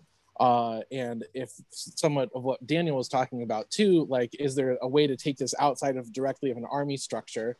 And if you could form a certain sort of like analyst of the crowd that would be able to, from an organized sort of way, intervene without coming to it with just a method to bring, or at least not impugning a politics upon the crowd there. Yeah, so let's say we would have to imagine something like a collective where other organizations take part in it. And when problems appear, that collective can intervene, perhaps, on the problems that emerge, right? For example, imagine militants from different organizations trying to work through problems and create new projects. Let's call them subsets, why not? So you create a subset to do a new project. When that, like, let's say, work with a trade union, or organize a mutual aid group, or organize a study group of Lacan, why not? And when those things fail, you bring those failures to the collective and they are collectively worked through, right? Something like this. Well, something that appears though is that, especially for bringing Badiou into it, in Theory of the Subject, he talks about like the moment of a riot being almost homologous to the hysteric answering the coming into the clinic, like with a hysterical symptom. And is there a way to even directly address like a crowd in a moment of unrest? And thinking further about Badiou, I'm wondering if, because he posits like, well, who's the Mao of psychoanalysis in Theory of the Subject? And if you could even retroactively maybe place Bion somewhat in that position, like in generalizing it to a group form. Yeah, first thing, I think, I mean, honestly, very, very honestly with you, it might sound political, perhaps for Crisanto it won't. I don't think crowds are political. I don't think there's nothing necessarily political about a riot or a crowd. Politics is about political consequences, and that's what it is. I mean, I don't care. I think there's a bit of a fascination with crowds because many people together seems to be something, right? But why? It's not obvious. And I think that there should be something. And maybe there's something, I mean, it's not, we are hinting at some interesting discussion of how it is that we could raise this level to collectivity in order to solve these things that are not reduced to the clinical. But, you know, there is a problem, I think, with this example of the riot, because there are approaches that are completely non-analytical in this way. You know, in the Hong Kong riots, the Chinese government just realized that the main problem in Hong Kong was were rates, house renting rates. So there was a political intervention which was reduce the rates, and then let's try to you know, calm down the situation. So it's a kind of almost technocratic dealing with the situation, which is far from what we're trying to hint on. Yeah, I mean, I tried to hint at this, but I didn't get to say. What I wanted to say is that my collective was built on exactly this. This is how we function. That's the theory of how the circle of studies of idea and ideology is structured. It's literally this. We have groups where everyone that is in the collective is part of. We don't make any ideological distinction. You can be from the right or the left. We don't give a shit. As long as you're there, you can organize any project. So people do trade union work, social movements work, partisans, people are important people in parties, some people are whatever. And then they get together and they try to organize things and they fail, like everyone. But since they're coming from different ideological backgrounds, they cannot blame on ideology because that's not the common part. The only common part is the organizational methods, organizational problems that emerge. And then we're able to distinguish, let's say, extrinsic problems of organization we could blame on the social situation from the intrinsic problems of organization, which are still open up to anyone who's trying to do egalitarian politics. And that's pretty much how we work. I think it's absolutely possible to come up with ways that you incorporate this sort of, because I think the basic principle at stake is there is an epistemological dimension to political organization, right? Organizing is also producing problems that you would never get to see or know without the organization. And to reduce those problems back to the level of the organized people is to actually undo the very epistemological gain you had. So organizations see things that people cannot see, right? And the clinic is a form of organization, that gets to see things that individuals don't get. For an individual, a lost love is a phantom. Very much like the lost party is a phantom here for us in Brazil, like the Workers' Party. But when you organize in a certain way, you get to touch that phantom. It actually gets realized, right? That's how Lacan defines transference, is the actualization of the unconscious, right? Something which is unborn, something which is a phantom, actually gets incorporated, right? Organizations are the same way political organizations. They are of the appropriate form to give body to things that, from the standpoint of the individual body, has no matter, has no form, you cannot touch, you can speak of, but it will be banter, nothing happens, right? And you can actually evaluate good and bad forms of organization based on this. Can a riot do this? I have the impression that riots are seductive most of the time, even though they might have political purpose from time to time, but they're seductive because they are actually at the level of the individual. You're an individual, like the whole very seductive feel that you get from Canetti's book on crowds, right? I feel in my body something happening. So weird, this feeling.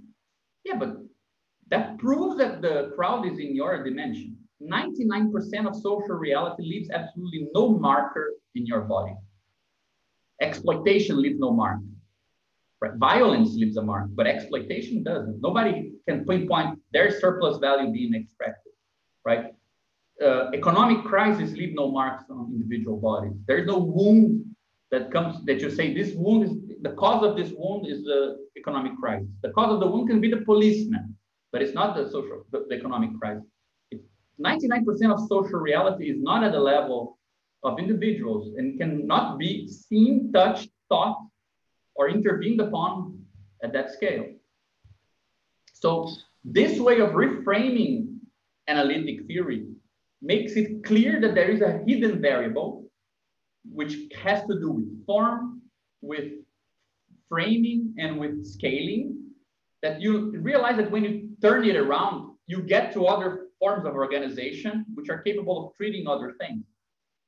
So it becomes much more natural to integrate psychoanalysis into a different, larger problem of free association, which was never psychoanalytic to begin with, was political, right? So you can deal with all those issues in a different way. I would just not go too quick. I think who was saying before, was it Troy? I forget. Somebody who was talking about crowds and riots. I mean, yes, I think that this is, I mean, just think about how politics appears to us. There are very few things that we pinpoint as political, but rarely they are the most effective, right? Political candidates, because they claim to be political riots, because they are made of people brought together, right? But those are by far the less effective things. So I think that this makes psychoanalysis to have more solidarity with the way that politics is actually thought through from the ground. You know, when you're trying to do something political, I think that this way of framing psychoanalysis makes it more cogent, more compatible also. It's weird because it's paradoxical. Makes it more compatible, makes it also more incapable of helping. It just makes us all see ourselves as steeped in the same problem. You know, like you're trying to organize something, there is no rule how to do it. Free association is anxiety inducing. You will come up with strategies to sabotage your own organization because it's very hard to deal with big egalitarian structures, right? And it's from this absolutely immanent political thing that we ourselves say that we desire, right? That some of our problems appear. Not all of them, of course, but some. In the same way, and we can use the same analogy to describe this dimension of psychoanalysis. One question. So what in Badiou's theory of the riot, since we were talking about this, I'm not convinced that your model could not also be superimposed onto an analysis of a sequence of riots. Because as you know, he discusses it from this notion of, yes, seduction, immediacy, but then there's like 2 stages of advancement, and then you get to what's called historical riot. But in the interim, before you reach historical riot, it's not exactly clear that outside organizations are the factor of the bar or of the imposition of what he calls naming procedure, right? So, you know, if you take the Egyptian uprising, the liberal position would be it was the advice and consultation of NGOs that allowed for the success of the riot, i.e. organizations. But I think in fact, it was an internal logic of the riot process which allowed for the success of the riot. You see that's okay, but that's okay. But I mean, I think that this is the thing that then we need to take from psychoanalysis. Like, there is no metaphysical ground to any of this. Like, I don't care what the form is. Like, if one riot can refer to a previous riot, if this is a structure, so you're already no longer talking about riots or crowds. We're talking about organization. Right. Organization is not the same as a party with a central structure, right? But it already implies that riots are capable of dealing with themselves, taking themselves as a reference, right? Yeah. And I don't think we need to go, I mean, there is no reason to pretend like we can decide on the effectivity of a political form outside of a political process. Yep. Yep. Right? So it's not about that. So that's the first thing I would say. Like, I agree with you. I see no problem with that. No? But then since you guys talked about Badiou, I think it's worth saying that everything I just said about the limit of the clinic, you know, production of subjectivity, makes psychoanalysis suddenly very, very compatible with Badiou's theory. I mean, I don't think it's compatible in a simple sense. Like Badiou didn't write about psychoanalysis in this way. You're not going to find it in his work, but you could map out a bunch of what we talked about in those terms, right? Because it clarifies that groups are sets of people and signifiers are set of words, right? And perhaps an ontology for all these processes would have to be a set theoretical ontology, why not?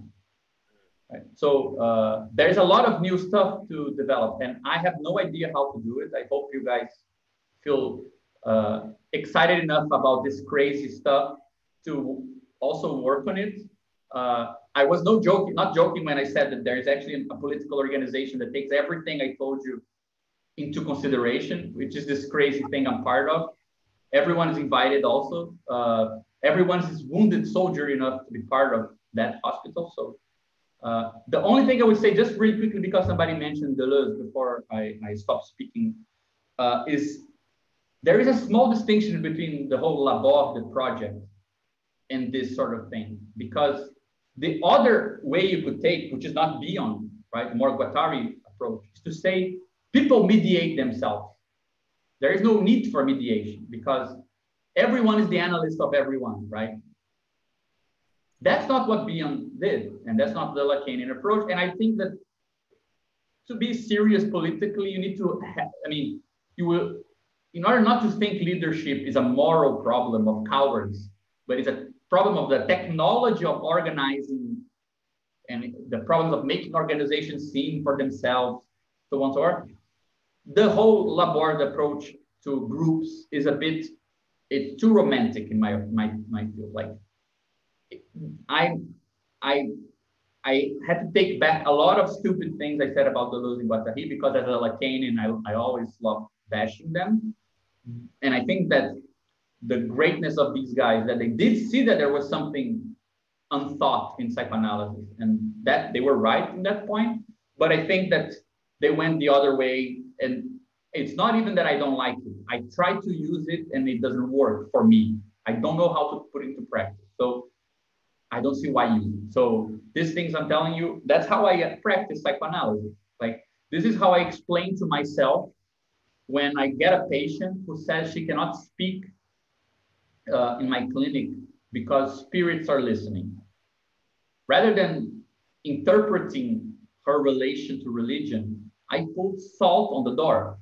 You know, like in Brazil, we have this idea that if you have like, I don't know how you call it, the big rocks of salt, that it protects you somehow, spirits. So I have to close the analytic setting from spirits, and then she can freely associate.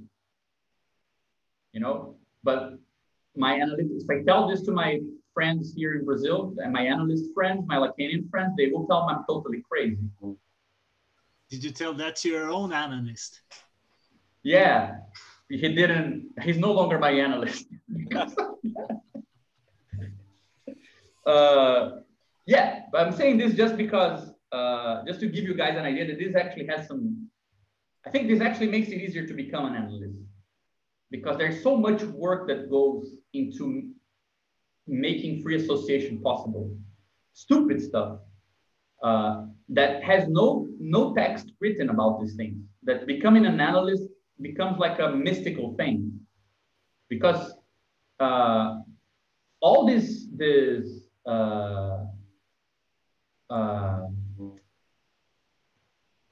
stuff, like for example, I try when I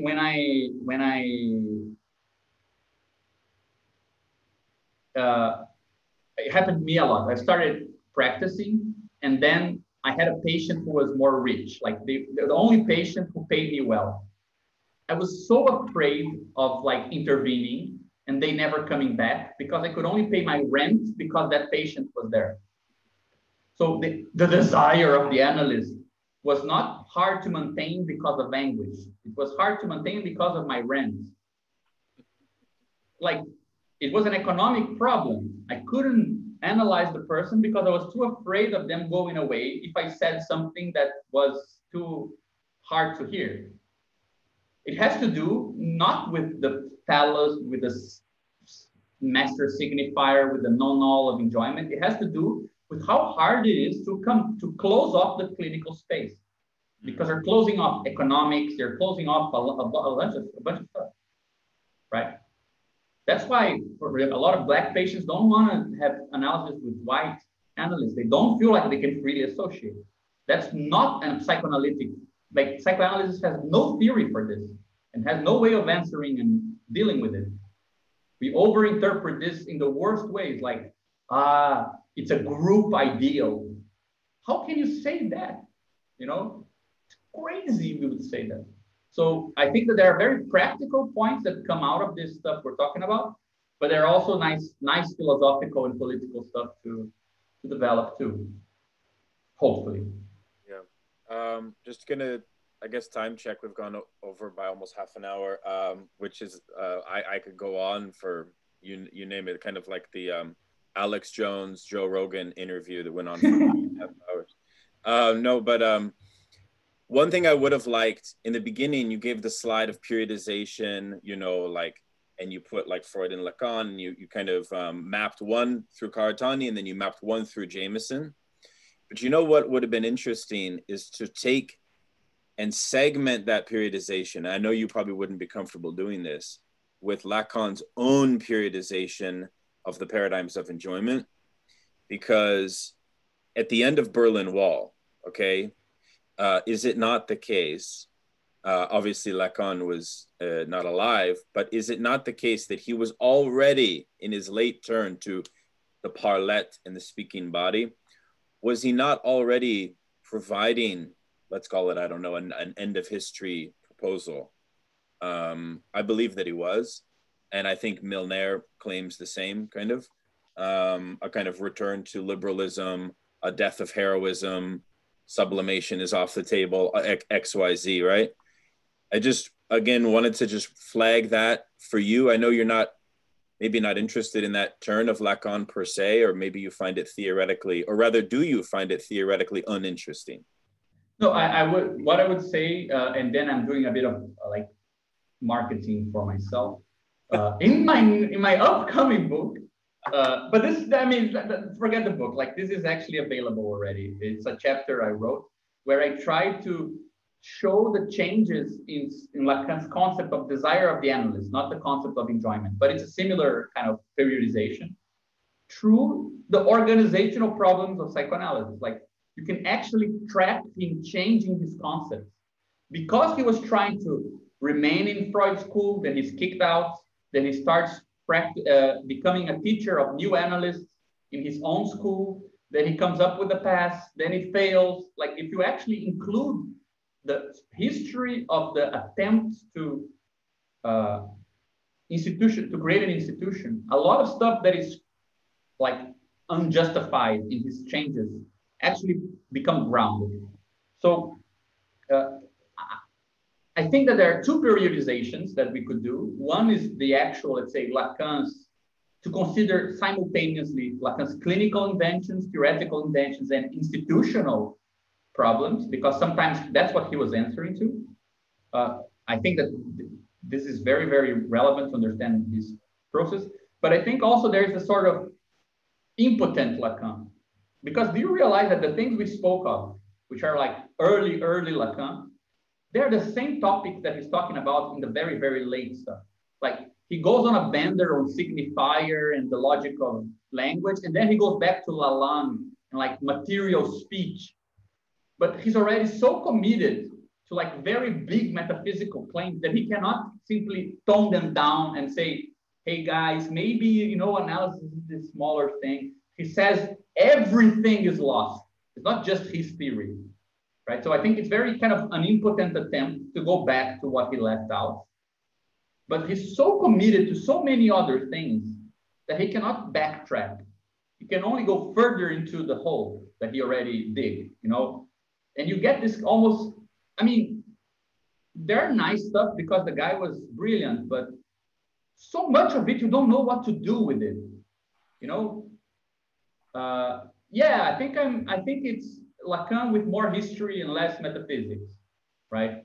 And this is, I think, ultimately what we need. I mean, if you put Lacan into history, then you can also put history into psychoanalysis. And if the times change, perhaps psychoanalysis can also be updated, right? Finding the historical limits in Lacan is actually opening psychoanalysis to be further developed. And I agree with you that this is a very interesting exercise of the Lacan's periods and trying to find some counterpart. Zizek did this in the book On Belief. There's actually like step by step of every paradigm and mentions to stuff that was happening in Lacan's time that he was answering to. I think it's a nice effort, though it's a bit too extrinsic for my taste. And I think that the whole mess that you get at the end there,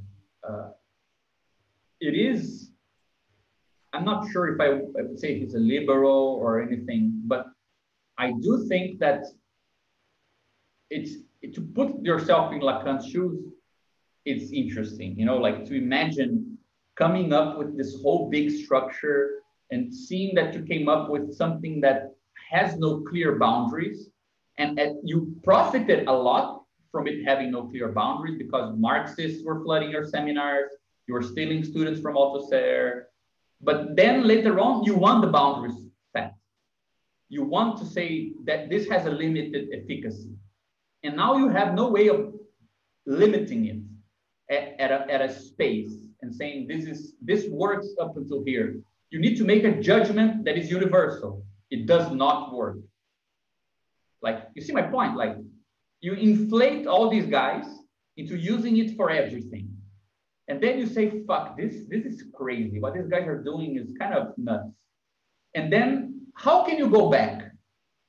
The only way to go back is to say, tone it down like everything. You know, like everything is kind of faulty. Because you cannot pinpoint where the faultiness starts. Right? And I'm not saying that this was clear to him, but I think that this opens up a different reading of the Lacan pulling the brakes period, right?